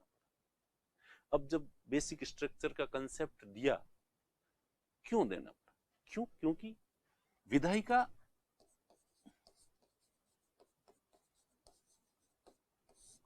और कार्यपालिका जब जो है निरंकुश हो जाती है, वो के कोई काम करने लग जाती है, ऑटोक्रेटिक हो जाती है, और कि हम तो सब कुछ करेंगे। इंदिरा गांधी जी ने जो संविधान के अंदर मनमाने जो है वो अमेंडमेंट्स करने शुरू कर दिए, और ये सब जब इस तरह की चीजें हुई जो अपन ने पढ़ी फंडामेंटल राइट्स के समय, तो इनको चेक एंड बैलेंस करना जरूरी हो गया था। ये थोड़े तानाशाह हो रहे थे, निरंकुश हो रहे थे, तो इनको संतुलित करना। तो जुडिशियल एक्टिविज्म, जुडिशरी जो एक्टिव हुई है, इससे इनको कंट्रोल किया है, इनको बेलगाम घोड़े बनने से रोका है जुडिशरी। अब तक के जो उदाहरण है वही बता रहे। इसी तरह से अब सब दिल्ली के अंदर सीएनजी को जो है वो लागू कर दिया अनिवार्य रूप से। जयपुर में नाहरगढ़ की दीवार टूटती है तो दूसरे दिन शूटिंग पे रोक लगाती है। क्यों करना पड़ा? क्योंकि विधायिका और कार्यपालिका की उदासीनता से, इनडिफरेंटिज्म जो है उनका, उदासीनता से जो एक वैक्यूम, एक जो रिक्त स्थान उत्पन्न हो जाता है, तो ये काम कौन करेगा? तो एक वैक्यूम क्रिएट हो रहा है जब लेजिस्लेचर और एग्जीक्यूटिव इनएक्टिव हो जाती है, इनडिफरेंट हो जाती है। तो इनडिफरेंट हो जाती है तो उस स्थिति में जो है वो इनएक्टिव होती है, तो कोई ना कोई तो करेगा। तो इसलिए सुप्रीम कोर्ट को लगा कि दिल्ली की सरकारें नहीं कर रही है और पॉल्यूशन बढ़ता जा रहा है, तो जुडिशरी को आगे आके कहना पड़ा कि सीएनजी बसें, सीएनजी से ही चलेगा पब्लिक ट्रांसपोर्टेशन। फिर उन्होंने आगे आके कहा कि दिवाली के ऊपर पटाखे ज्यादा नहीं, पहले से ही पॉल्यूशन ज्यादा है, ठीक है। और जब चुनाव आयोग, तो चुनाव के अंदर जो है कैंडिडेट्स, कई बार चुनाव आयोग ने एक जो है नोटिस जारी किया और उस अधिसूचना जारी की, और उसमें कहा कि सभी कैंडिडेट्स का बैकग्राउंड जो है वो वोटर्स को पता होना चाहिए। जब ये किया चुनाव इलेक्शन कमीशन ने, तो जो है वो हमारी जो संसद थी वो फटाफट बिल ले आई कि नहीं, कैंडिडेट के बारे में आप जो है पृष्ठभूमि नहीं जानोगे, उसकी एकेडमिक रिकॉर्ड क्या है, उसके ऊपर मुकदमे कितने हैं, उसकी प्रॉपर्टी कितनी है, पिछली प्रॉपर्टी कितनी थी, कितनी बड़ी है, कितने सालों में वगैरह, ये सूचनाएं व्यक्तिगत है और वो नहीं देगा। ऐसा बिल सरकार जो है ले आई सरकार। तो फिर सुप्रीम कोर्ट ने कहा आर्टिकल 21 का हवाला देके कि नहीं, ये गलत है और सभी कैंडिडेट्स को सूचना देनी पड़ेगी। तो जब विधायिका अपना काम कर नहीं रही है, उल्टा जो काम है उसके अगेंस्ट काम कर रही है, तो जुडिशरी को तो आगे आना ही पड़ेगा। और जुडिशियल एक्टिविज्म था जिस वजह से आप अपने कैंडिडेट्स के बारे में पूरी जानकारी ले सकते हो। हालांकि ये एक अलग बात है कि तुम्हें भले कितनी जानकारी दे दो कि ये भ्रष्ट है, इस पे इतने मुकदमे, इससे ये इसके लक्षण और माजने ये है, फिर भी तुम वोट तो उसको ही दोगे क्योंकि वो तुम्हारी जाति का है, और तुम्हारी जाति का नहीं है तो भले कितना ही अच्छा है तुम वोट नहीं दोगे, हालांकि तुम इतने वो नहीं हो। लेकिन सुप्रीम कोर्ट ने अपनी तरफ से पूरा फर्ज निभाया और आप लोगों के हित में कि आप अपने एक अच्छे उम्मीदवार को जो है वो आप चुने। पर वो तो जैसे लखन होंगे जनता के, वो तो सुप्रीम कोर्ट जनता के अंदर लखन तो डाल नहीं सकती, उससे जितना हो सकता है उसने कर दिया। तो ये जो है वो अगला फायदा जो इसके साथ ही आप देखेंगे कि कई सामाजिक सुधार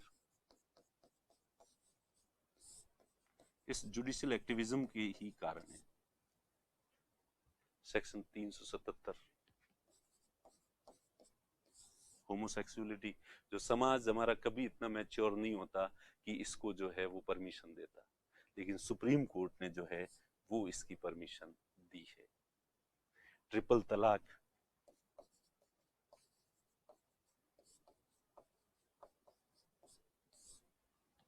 हमारा जो लेजिस्लेचर है या हमारी जो कार्यपालिका है, ये जो है इतने मैच्योर कभी नहीं होते कि इसको जो है वो प्रतिबंधित करने के उपाय करते। निजता, right to privacy,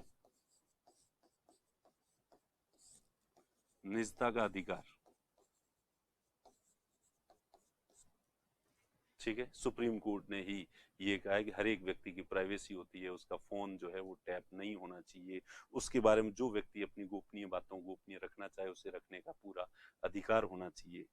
section 497 adultery कि अगर, चलो खैर इसकी क्या चर्चा करनी, आप न्यूज़पेपर में पढ़ लेना कि अगर वैवाहिक जो है व्यक्ति है और उसमें कोई व्यक्ति पुरुष जो है विवाहित महिला के साथ जो है यौन संबंध स्थापित करता है तो इसे क्राइम नहीं माना जाए, ठीक है, क्योंकि जो महिला है अगर स्वेच्छा से करना चाहती है वैवाहिक महिला तो वो कर सकती है और ये कोई अपराध नहीं है। तो ये ऐसे जो है बोल्ड डिसीजन, ये जुडिशरी है और जुडिशियल एक्टिविज्म ही है जिसकी वजह से हमारे समाज के अंदर जो है ये सोशल रिफॉर्म, समाज एक गतिशील संस्था होती है और नैतिक मूल्य जो है वो समय के साथ बदलते रहते हैं और हमारे समाज के अधिकांश जो मॉरल वैल्यूज है वो मध्यकालीन मान्यताओं पर आधारित है और आधुनिक युग में प्रवेश करने की जरूरत है। और ये जो है ये क्रांतिकारी डिसीजन जो है वो न्यायालय ने ही लिए हैं। तो इसलिए जो है इस रूप में देखें तो जुडिशियल एक्टिविज्म जो है वो एक अच्छी चीज है। उसके बाद फिर अगर देखें तो पर्यावरण को लेके एनवायरमेंट प्रोटेक्शन के लिए तो जुडिशियल एक्टिविज्म सबसे ज्यादा जो है आगे रहा है, क्योंकि हम सभी लोग जो भी हैं वो तो पर्यावरण का कितना लॉस हो रहा है, हो ही रहा है या नहीं हो रहा है, हर व्यक्ति अपना फायदा देख रहा है और पर्यावरण को जो है कोई ध्यान नहीं रख रहा है। लेकिन सुप्रीम कोर्ट जगह जगह जो है वो पर्यावरण प्रोटेक्शन के लिए बहुत सारे फैसले दिए हैं और पर्यावरण को प्रोटेक्ट करने में जुडिशियल एक्टिविज्म का महत्वपूर्ण जो है वो योगदान रहा है। और तो और कि अब लोग जो है अपने नेताओं से और अपने अफसरों से इतने निराश हो चुके हैं कि उन्हें अंतिम उम्मीद जो है वो जुडिशियरी से दिखती है कि वो ही हमारा कुछ करेगी। इन बेलगाम घोड़े ये जो नेता हैं इनके ऊपर अगर कोई लगाम कस सकता है तो जुडिशियरी ही कस सकती है। तो इन दिनों जैसे कि देख ही रहे हैं कि सारी सरकारें, भले वो केंद्र सरकार हो तो वो सीबीआई और ईडी इनका प्रयोग करके विरोधियों को दबाने की कोशिश कर रही है, राज्य सरकारें हैं तो एसओजी, पुलिस वगैरह इनका जितना मैक्सिमम यूज करके विरोधियों को कुचलने की कोशिश कर रहे हैं। तो इन्होंने मर्यादाओं की सारी सीमाएं पार कर रखी है। तो ऐसे में व्यक्ति को लगता है कि चलो जुडिशियरी अभी तक है जो हमारे लोकतंत्र को बचाएगी। तो ये जुडिशरी है जिसने जनता में लोकतंत्र के प्रति आस्था को अभी भी बरकरार रखा है। किसकी? जनता की। ठीक है। और इसके साथ ही चुनावों को जो पारदर्शी बनाया है, चुनाव प्रणाली को जो पारदर्शी बनाया है, और जो आर्टिकल 21 जैसा कि अभी थोड़ी देर पहले मैंने कहा था उसके अंदर 34 जो है विशेषताएं उन्होंने डाल दी है कि लाइफ एंड पर्सनल लिबर्टी केवल जीवित रहना और सांस लेना नहीं है, जीवन एक गरिमापूर्ण जीवन होना चाहिए, ठीक है, और एक वर्थ लिविंग होनी चाहिए हर व्यक्ति की, एक डिग्निफाइड लाइफ होनी चाहिए हर व्यक्ति को, और जो बेसिक कम्युनिटीज होती है वो सब उपलब्ध होनी चाहिए, तभी जीने का कोई मतलब है। तो इसको तो लोगों के जीवन स्तर को इम्प्रूव करने के लिए, उसको प्रोटेक्ट करने के लिए पूरी तरह से जो है सक्षम रही है। और इसमें ही देखें तो विधायिका कार्यवाही निरंकुश हो रही है। तो यहाँ पे जैसे केशवानंद भारती केस था, बेसिक स्ट्रक्चर वाला कंसेप्ट था, तो इससे नागरिकों के फंडामेंटल राइट्स को और संविधान की जो मूलभूत बुनियादी आदर्श हैं, संविधान के आदर्श हैं, इनको बचाने में जुडिशरी का बहुत योगदान है और हम सब जुडिशरी के ऋणी हैं कि हमारे जो पर्सनल लिबर्टी है और हमारे जो फंडामेंटल राइट्स है और हमारे कॉन्स्टिट्यूशन की जो वैल्यूज हैं, इनको प्रोटेक्ट करने में बहुत ज्यादा महत्वपूर्ण भूमिका जुडिशरी की जो है वो रही है। तो इस तरह से ये चीजें हैं जुडिशरी की, जो हमें ये कहती है कि जुडिशियल एक्टिविज्म बहुत अच्छी चीज है। तो मेरे ख्याल से आपको ये सही लग गया होगा। अभी वापस से अगले में देख लेते हैं वही जो चीजें हैं, ठीक है। तो एक बार फिर से रिवीजन कर रहा हूँ, भूल मत जाना आप जो है। तो पीआईएल का कंसेप्ट है और पीआईएल की वजह से हर व्यक्ति को जो है वो न्याय मिल सका है, गरीबों को, अशिक्षितों को भी न्याय मिल सका है, ठीक है। और बैकवर्ड और वीकर सेक्शन जो है उनको न्याय मिल सका है। जुडिशियल प्रोसीजर जो है वो सिंपल हो गया है, प्रक्रिया डेमोक्रेटिक हो गई है और पार्टिसिपेटरी हो गई है, ठीक है। Judicial has filled the vacuum created by the indifference of legislature and executive. Executive और लेजिस्लेचर जहाँ काम नहीं करते हैं, निकम्मे पड़ जाते हैं, और उनके निकम्मेपन की वजह से जो वैक्यूम क्रिएट हो जाता है उसको जो है फिल्ड किया है, फुलफिल किया है। Judiciary has put a check on the autocracy of the legislature and executive, ठीक है। ऑटोक्रेसी, ऑटोक्रेसी यानी तानाशाही जो है किसकी, लेजिस्लेचर और एग्जीक्यूटिव की जो तानाशाही है उसको जो है वो उसने कंट्रोल किया है। Ruling majority with heavy majority can not change the basic structure of constitution. तो कॉन्स्टिट्यूशन के मूल आदर्शों को बचाया है और फंडामेंटल राइट्स को जो है वो प्रोटेक्ट किया है। और इसी तरह से जो judicial activism has added the process of society's modernisation, society समाज को आधुनिक करने में इसका रोल रहा है, एंड सोशल रिफॉर्म्स जो है, ठीक है। तो abrogation of the article 377 right to privacy, triple तलाक सेक्शन जो है 497 जिनके बारे में अपन ने चर्चा की थी, ये सब जो है वो किसकी देन है, ये जुडिशरी की देन है। Judiciary has taken various steps to protect the environment, environment को प्रोटेक्ट करने के लिए। और judicial activism has increased faith of people in democracy, आज लोगों की डेमोक्रेसी में फेथ जुडिशरी की वजह से ही है। और इलेक्शन जो है कैंडिडेट्स की सारी सूचनाएं हमें मिलती है, और आर्टिकल 21 के जो उसने एक्सपेंड किया है, एलोबरेट किया है, और उससे भी हमारे जो जीवन स्तर है उसको जो है महत्व मिला है, ठीक है। तो ये थी जुडिशियल एक्टिविज्म के प्रॉस, एंड अब देखेंगे उसके कॉन्स, उस जुडिशियल एक्टिविज्म के नुकसान क्या है सर। तो अब जो है एक बार वापस में जो है थोड़ा देख लेता हूँ। तो क्लास थोड़ी सी लंबी हो रही है लेकिन कोई दिक्कत नहीं, अब टॉपिक तो पूरा करना ही पड़ेगा। तो सब पहली चीज है कि देखिए ये जो शक्ति पृथक्करण का सिद्धांत है,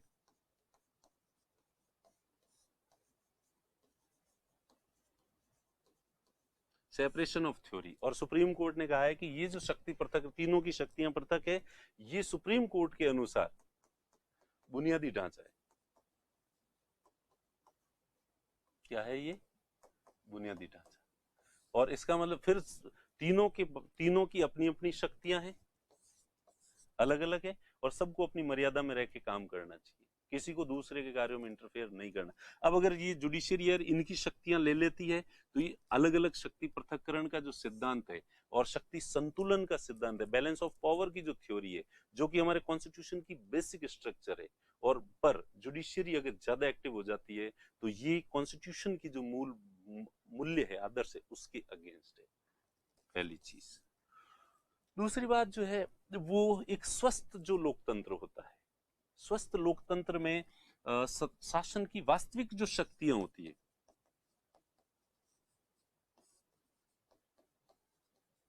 वास्तविक शक्तियां, real powers of the government और रियल पावर्स ऑफ रूल जो है वो किस में होनी चाहिए, जनता के प्रतिनिधियों।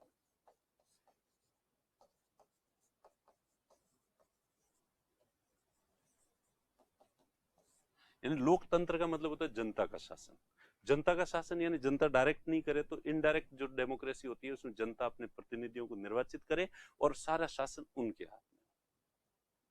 तो जुडिशरी के मेंबर जनता के द्वारा निर्वाचित नहीं, और अगर ज्यादा वास्तविक शक्तियां उनके पास होगी और जो जनता से निर्वाचित होके जा रहे हैं, जो जनता की आकांक्षाओं को, जनता की उम्मीदों के अनुसार वहां गए हुए हैं, उनके पास शक्ति नहीं है, और सुप्रीम कोर्ट के जो जज हैं उनको कौन सेलेक्ट करता है, वो जो कॉलेजियम है 5 लोगों का।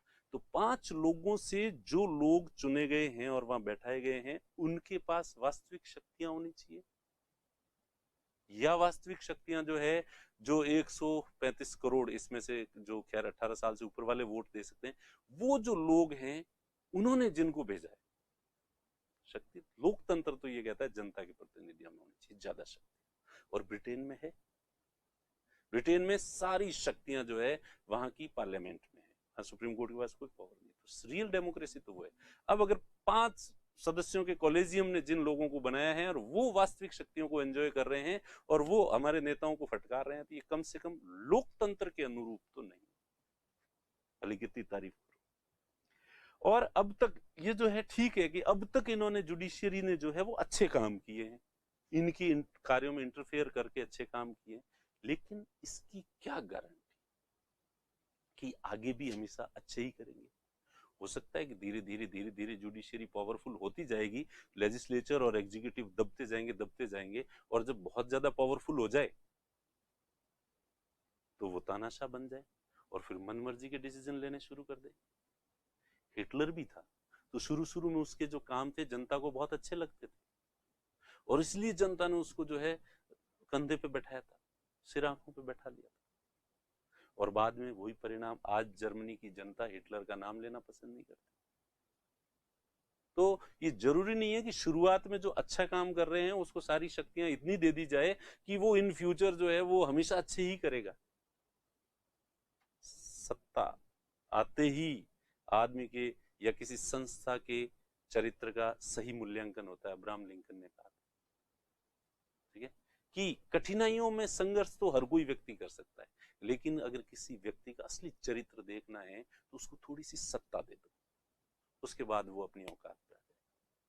और आप भी देखना, आपके आसपास जो लोग हैं, अभी आपके बहुत अच्छे दोस्त हैं, और कल को वो सेलेक्ट होकर अफसर बन गए और तुम अगर रह गए, तो तुम्हें पता चलेगा कि वो जो इतने दिन मीठे मीठे और अच्छे से बोल रहा था, अब वो उतना मीठा और अच्छा नहीं बोल रहा है। तो उसका असली चरित्र तो बाद में निखर के आएगा। अभी जो तुम भोले मासूम दिखते हो ना, वो तुम हो नहीं, अभी तुम्हें मौका मिला नहीं है, ठीक है। और भगवान से उम्मीद करो, अब तुम मन ही मन सोचोगे, अरे सर मैं दूसरों की तरह नहीं हूं, मैं भले कुछ भी बन जाऊंगा लेकिन मैं उतना ही साधारण रहूंगा जितना आज हूं। पालो, तुमसे पहले भी कई लोगों ने इस तरह की गलतफहमियां पाली, ठीक है, तो तुम्हें भी पालने का अधिकार है पूरा, और इसका जवाब तो समय ही बताएगा। तो इसलिए अब यहाँ पे बात करें कि जुडिशरी अब तो ठीक है, सब अच्छे अच्छे काम कर रही है, लेकिन जिस दिन ये शक्तियां, अभी तो यूं दिख रहा है हमें कि ये शक्ति इसकी शक्ति में इंटरफेयर कर रहा है, फिर थोड़े दिन में हम यूज टू हो जाएंगे और कहेंगे हाँ ये तो सुप्रीम कोर्ट की शक्ति है ही है, और उसके बाद क्या पता सुप्रीम कोर्ट जो है तानाशाही पे उतर आए। तो इसलिए भविष्य जो है उसकी पूरी जिम्मेदारी जो है वो नहीं ली जा सकती। उसके बाद जो है ये हमारी जो प्रशासनिक कुशलता है उसको बहुत प्रभावित करता है।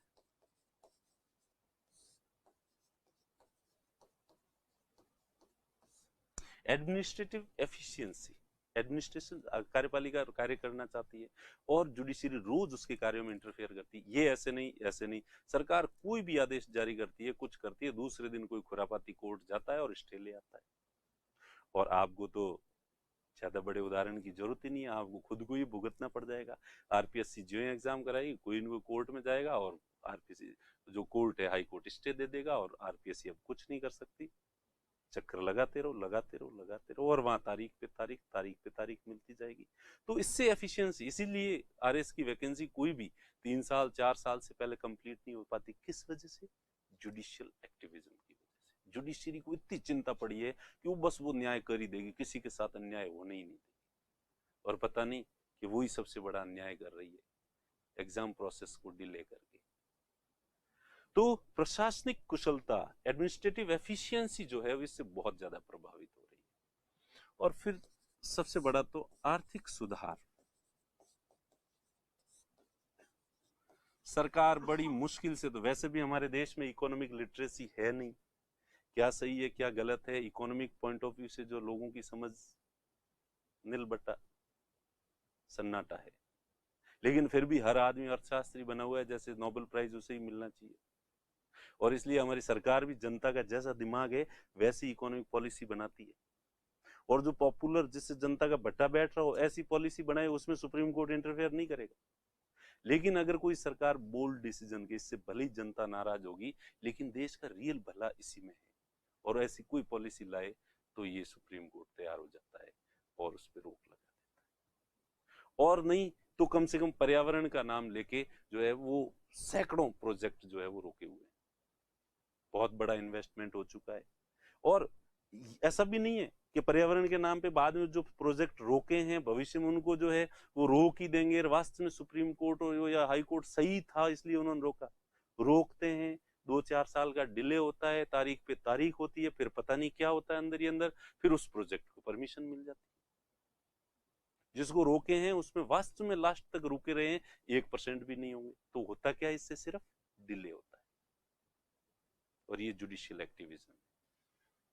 कोई भी राइवल है, आपके माइंस जो है वो खुली और माइंस में मेरे माइंस नहीं खुली, मैं चला गया वहां पे और कल तक मुझे वो माइंस सही लग रही थी, मैंने भी फॉर्म भरा था, माइंस मुझे अलॉट नहीं हुई, अब जो और दूसरों को हो गई, मैं चला गया कि साहब माइंस बहुत इलीगल जगह पे खोली जा रही है और इससे पर्यावरण का बहुत नुकसान होने वाला है, और कोर्ट फट से स्टे दे दिया। अब कोर्ट को ये पता है कि इसकी जिसकी नीयत क्या है, क्यों स्टे लेना चाहता है, फिर भी दे रहे हैं। फिर वो स्टे रहेगा 2-3 साल और उसके बाद फिर पता नहीं क्या होगा कि फिर क्या, अब वो माइंस वापस पर्यावरण के लिए अनुकूल हो जाएगी। तो इस वजह से बहुत सारे प्रोजेक्ट, इकोनॉमिक एक्टिविटीज इस जुडिशियल एक्टिविज्म का शिकार हो गई, और किसके नाम पे, पर्यावरण के नाम पे। हाय पर्यावरण, तेरे नाम पे क्या क्या अपराध नहीं किए जाते, और रोक दिया। रोक दिया, पहले करोड़ों रुपए बैंकों से लिए, वो कंपनियों ने लगा दिए, फिर वो स्टे लग गया, स्टे लगने से प्रोजेक्ट रुक गया, अब वो प्रोजेक्ट का पैसा अटक गया बैंकों का, और इससे बैंकों के एनपीए बढ़ जाते हैं। बैंक भविष्य में ऐसे जो इंफ्रास्ट्रक्चर के जो प्रोजेक्ट होते हैं उसमें आनाकानी करते हैं, फिर वो आगे फंड अलॉट करते नहीं है उनको, फिर प्राइवेट बैंक तो बिल्कुल बच के चलते हैं, फिर रहे गरीब की लुगाई सबकी भाभी होती है। तो जो सरकारी बैंक है उनको सरकार कहती है, और सरकार को कहना पड़ता है देश की इकोनॉमी को अगर आगे बढ़ाना है तो इंफ्रास्ट्रक्चर में इन्वेस्ट करना पड़ेगा, इसलिए सरकार अपने बैंकों को कहता है कि साहब है भले ही रिस्क है इसमें, लेकिन किसी को तो पैसे देने पड़ेंगे, देश की इकोनॉमिक ग्रोथ तो तभी होगी। और इसीलिए सरकार मजबूरी में सरकारी बैंकों से ऐसे प्रोजेक्ट को लोन दिलवाती है। आपको भले ही लगता होगा कि पैसे खाने के लिए, उसने पैसे दे दिए और खा लिए, जितना आपको बाहर दिखता है वैसा होता नहीं है, कई मजबूरियां होती है और वो देश हित में मजबूरी होती है। और इसीलिए पब्लिक सेक्टर बैंक्स का एनपीए ज्यादा है, और पब्लिक सेक्टर का एनपीए ज्यादा होने के पीछे सबसे जो बड़ी वजह है ये तुम्हारी जुडिशियल एक्टिविज्म है। ये पर्यावरण के नाम पे या किसी दूसरे मुद्दे के नाम पे बड़े बड़े जो प्रोजेक्ट्स होते हैं उन पे स्टे लगा देते हैं, और इसलिए उन प्रोजेक्ट्स में पैसे जो है वो डूब जाते हैं। तो इस वजह से ये जुडिशियल एक्टिविज्म यहाँ पे थोड़ा सा नुकसान भी देता है। और आजकल क्या है कि पीआईएल की संख्या बढ़ गई है, हर आदमी उठता है सुबह, और जितने भी वकील बैठे हैं उनके तो काम ही यही है कैसे पॉपुलैरिटी ली जाए, सस्ती लोकप्रियता। पीआईएल की संख्या बहुत ज्यादा हो गई है, तो इससे जो कोर्ट का रूटीन का जो काम था वो हो नहीं रहा है, इसलिए जो केसेस पेंडिंग चल रहे थे वो पेंडिंग ही है, और कोर्ट के ऊपर कार्य का बोझ, कार्य का जो भार है वो इतना ज्यादा बढ़ गया है, मुकदमों की संख्या ज्यादा हो गई है इस पीआईएल के चक्कर में। और मुकदमों की संख्या, और जिसको समय पे जुडिशरी जो है, जुडिशरी दूसरों को सबको डांटती रहती है समय पे काम करो, और क्यों नहीं किया इतने दिन में। अरे भाई साहब, खुद के गिरेबा में झांक के देख, जितना डिले और जितना ढीला काम जुडिशरी का है वो इनको खुद को नहीं दिखता कभी, और दूसरों के सबके दिख जाते हैं, तुम ये नहीं करते, तुम ये नहीं करते, और ये नहीं पता कि ये तो अड़ंगे भी तुम ही लगाते। और फिर सस्ती लोकप्रियता के लिए लोग पता नहीं कैसी कैसी पीआईएल लगा देते, जैसे कोई सामान्य आदमी हो ना तो वैसे उनकी बुद्धि पे तरस खा के मर जाए। अब जैसे मैं एग्जांपल दूं कि 1-2 साल पहले जो है आईपीएल के मैच होने थे, ज्यादातर मैच जो है वो बॉम्बे में होने थे, तो कोई व्यक्ति बॉम्बे हाई कोर्ट पहुंच गया और कह दिया, उसने लॉजिक दिया कि साहब एक तरफ तो महाराष्ट्र में सूखे की समस्या है, पानी नहीं है, और आईपीएल किया जा रहा है, आईपीएल में इतना सारा पानी खर्च हो, और इतने बुद्धिजीवी जज बैठे हाई कोर्ट में, उन्होंने मान भी लिया, हाँ बिल्कुल सही बात है, क्या तरीका है। और महाराष्ट्र के अंदर जो है वो नहीं होंगे मैच, तो चलो बीसीसीआई ने कहा चलो दूसरी जगह करवा देते हैं। तो बाकी शहरों के अंदर, बाकी शहरों में सब जगह आए, तो राजस्थान में भी आए, यहाँ पे भी जो है एसएमएस स्टेडियम में मैच करवाएंगे, 2-4 संख्या बढ़ा दी मैचों की। तो यहाँ का खुरापाती पहुंच गया हाई कोर्ट में, और उसने जज साहब से कहा अच्छा जज साहब, महाराष्ट्र में तो सूखा है इसलिए वहां तो रोक लगाई मैचों पे, और यहाँ के राजस्थान में ज्यादा पानी है जो यहाँ मैच करवाए जा रहे हैं, राजस्थान तो पहले ही पानी की समस्या से जूझ रहा है। जज साहब ने कहा हाँ बिल्कुल सही है, तो जज साहब रोक लो, जयपुर में राजस्थान में कोई मैच नहीं होगा। अब इन आईपीएल लगाने वालों मूर्खों को और जो निर्णय देने वाले मूर्ख जजों को कौन समझाए कि आईपीएल के मैच से पानी ज्यादा कहां कैसे खर्च होगा। मैच देखने के लिए जो लोग आ रहे हैं वहां पानी पिएंगे, क्या वो घर बैठे रहेंगे तो पानी नहीं पिएंगे? या आईपीएल का मैच देखने से पहले जो है कोई पवित्र स्नान करना पड़ता है 2 बार? या ग्राउंड, अब लोग कहेंगे नहीं साहब ग्राउंड, तो उनको ये समझाओ मूर्खों को कि ग्राउंड उल्टा जब मैच होता है तो 2 दिन तक उसको पानी नहीं दिया जाता है, सूखा रखना पड़ता है, नहीं तो कीचड़ हो जाए, सब फिसल के गिरने लग जाए। और फिर वैसे भी या तो यही कह दो कि खेल कल्चर को खत्म कर दो, स्टेडियम होने ही नहीं चाहिए, धूप लगनी नहीं चाहिए, खेल हमारे लिए जरूरी नहीं है, हमारे लिए तो बस पानी है। तो मुझे किसी एंगल से समझ में नहीं आया, वैसे आपको आ गया हो तो आप समझ लेना वैसे, पर ऐसा पानी का कौन सा इतना बर्डन, लेकिन लोगों जितना प्रथम दृष्टया जितना देखा उतना दिमाग लगाया। और हाँ, इससे भी बड़ी हास्यास्पद एक पोकेमॉन गेम होता है जो आजकल चर्चा में नहीं है, बीच में बहुत चर्चा में था, बच्चे खेलते थे। अहमदाबाद हाई कोर्ट में एक व्यक्ति ने जो है पीआईएल लगाई कि साहब पोकेमॉन गेम में कोई भी ऐसी वस्तु दिखती है और बच्चे को खोजनी होती है कि वो कमरे में कहां पड़ी है, तो बच्चा खेलता खेलता किसी मंदिर में चला गया, जैन टेम्पल में, और वहां तो उस समय उसके सामने जो है वो एक एग जो है वो लोकेशन को ढूंढना होता है, और अंडा मोबाइल के अंदर बना हुआ है उसके पास में, किसी ने देखा अच्छा अंडा जैन टेम्पल में, पीआईएल लगी। साहब ये पोकेमॉन गेम के अंदर जो है वो अंडा दिखता है और मंदिर के अंदर दिखता है, और ये तो वैसे मंदिर में भी अलाउ नहीं है, जैन टेम्पल में तो बिल्कुल अलाउ नहीं है। और बुद्धिजीवी जज साहब उन्होंने जो है पोकेमॉन गेम के जो सीईओ है उसको तलब और कर दिया, न्यायालय में हाजिर हो, तुम्हारी हिम्मत कैसे हुई, और आइंदा से ये दिखना नहीं चाहिए। अब उस मूर्ख आईपीएल लगाने वाले और उन मूर्ख जज साहब को कौन समझाए कि दुनिया में सबसे ज्यादा अंडे मंदिरों में ही होते हैं।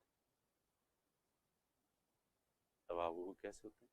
अरे कबूतर सबसे ज्यादा अंडे कहाँ देता है? कबूतर एक ऐसा मॉडर्न पक्षी है जिसको पेड़ पौधे और हरियाली बिल्कुल पसंद नहीं है, इसको शहरों में और पक्के मकानों में रहना पसंद है, और पक्के मकानों में घरों में तुम लोग आने देते नहीं हो, तो मंदिर उनके लिए सबसे, और वो सारे अंडे कहाँ देते हैं? वो रियल अंडे हैं, उससे धर्म भ्रष्ट नहीं हो रहा है। और एक जो आर्टिफिशियल अंडा, ठीक है, और वो जो फोन में आ रहा है उससे धर्म भ्रष्ट हो रहा है, कौन सा? पर हैं ऐसे नमूने, और इस वजह से ये जो पीआईएल है ये मतलब, और ये तो 2 उदाहरण है, ऐसे सैकड़ों उदाहरण होंगे आगे से, आप देखना कि कैसे कैसे मुद्दों पे जो है कोर्ट पीआईएल को एक्सेप्ट करता है। तो ये जो है, तो ये, और ये लोग क्यों करते हैं? ये सस्ती लोकप्रियता हासिल करने के लिए, हमने ये कर दिया ये कर दिया, और जज साहब भी चाहते हैं कि हाँ ये मैं एक्सेप्ट किया और ये आदेश दिया ताकि कल के अखबार में हमारा भी नाम छपे। और जो है फाइनेंशियल प्रॉफिट के लिए, जैसा कि वो माइंस वाला उदाहरण दिया, तो कई आईपीएल तो ऐसी होती है कि जो व्यक्ति दूसरे अपने जो पार्टनर होता है, बहुत सारी कंपनियों के पॉल्यूशन का जो है वो इसलिए रोक लगाई जाती है ताकि उसका जो राइवल है, बिजनेस राइवल, उसको बिजनेस को कैसे ठप किया जाए। और इस पे तो हमारे सुप्रीम कोर्ट के सीजेआई ने और पूर्व प्रधानमंत्री मनमोहन सिंह जी ने और कई बार बहुत ही दुख व्यक्त किया है कि पीआईएल का बहुत जो है वो दुरुपयोग हो रहा है, और लोग अपने फाइनेंशियल बेनिफिट के लिए जो है वो पीआईएल का प्रयोग जो है वो कर रहे हैं। तो ये है आपको एक बार जो है शक्ति पृथक्करण के सिद्धांत के अगेंस्ट है अगर न्यायपालिका ज्यादा एक्टिव हो जाती है और ज्यादा शक्तियां हासिल करती है तो। दूसरा, वास्तविक शक्ति जनता के प्रतिनिधियों में होनी चाहिए लोकतंत्र में, जबकि जुडिशियल एक्टिविज्म में वास्तविक शक्तियां न्यायपालिका के पास आ जाती है।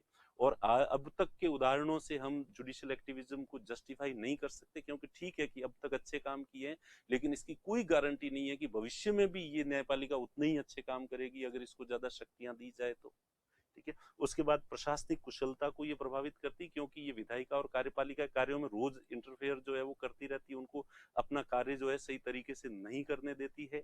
और उसके बाद आर्थिक सुधारों को जो है वो बहुत नुकसान पहुंचता है, इकोनॉमी का बहुत बटा बैठता है, और स्पेशली पर्यावरण के बहाने जो है बहुत सारे प्रोजेक्ट को रोका जाता है, और रुकने से जो है बैंकों का एनपीए जो है वो बहुत ज्यादा बढ़ता है, तो इकोनॉमी को बहुत लॉस है इस जुडिशियल एक्टिविज्म की तरह से। पीआईएल बहुत अधिक हो गई है, इसलिए जो है न्यायालयों पे कार्य बर्डन जो है वो बढ़ गया है और सही मुकदमों का फैसला नहीं हो रहा है। और फिर छठा जो है कि सस्ती लोकप्रियता के लिए लोग पीआईएल जो है दाखिल कर देते हैं, और कोर्ट भी जो महत्वपूर्ण मामले हैं जिन पे जुडिशरी को काम करना चाहिए उनको तो रख देते हैं एक तरफ, और ये सस्ती लोकप्रियता वाली जो पीआईएल है उस पे सुनवाई करने को प्राथमिकता और दे देते हैं। तो इसलिए जो गंभीर और विचारणीय मुद्दे हैं जिन पर न्यायालय को वास्तव में अपना फैसला सुनाना चाहिए और समय देना चाहिए, वो इग्नोर हो जाते हैं, और लोग फाइनेंशियल बेनिफिट के लिए और बिजनेस फायदे के लिए पीआईएल का जो है वो यूज करते हैं। तो ये थी बुनियाद इसकी जुडिशियल एक्टिविज्म की कमियां। तो मेरे ख्याल से अब आप लोग जो है वो बहुत ज्यादा समय हो गया है, आज की क्लास थोड़ी सी बड़ी हो गई है, पर कोई नहीं, ये कभी कभी तो ऐसा होता है। ठीक है, तो ये वो पॉइंट हैं जो वापस मैं अगर करूं तो एक बार वापस रिवाइज करवा देता हूं। Due to judicial activism the judiciary become more active which violates the principle of separation of powers and balance of powers। Separation of powers के प्रिंसिपल को और बैलेंस ऑफ पावर के प्रिंसिपल को वायलेट जो है वो करती है ये judicial activism. In a democracy real power should be with the elected representatives, but due to judicial activism real powers comes to in the hand of judiciary and it is harmful for the healthy democracy।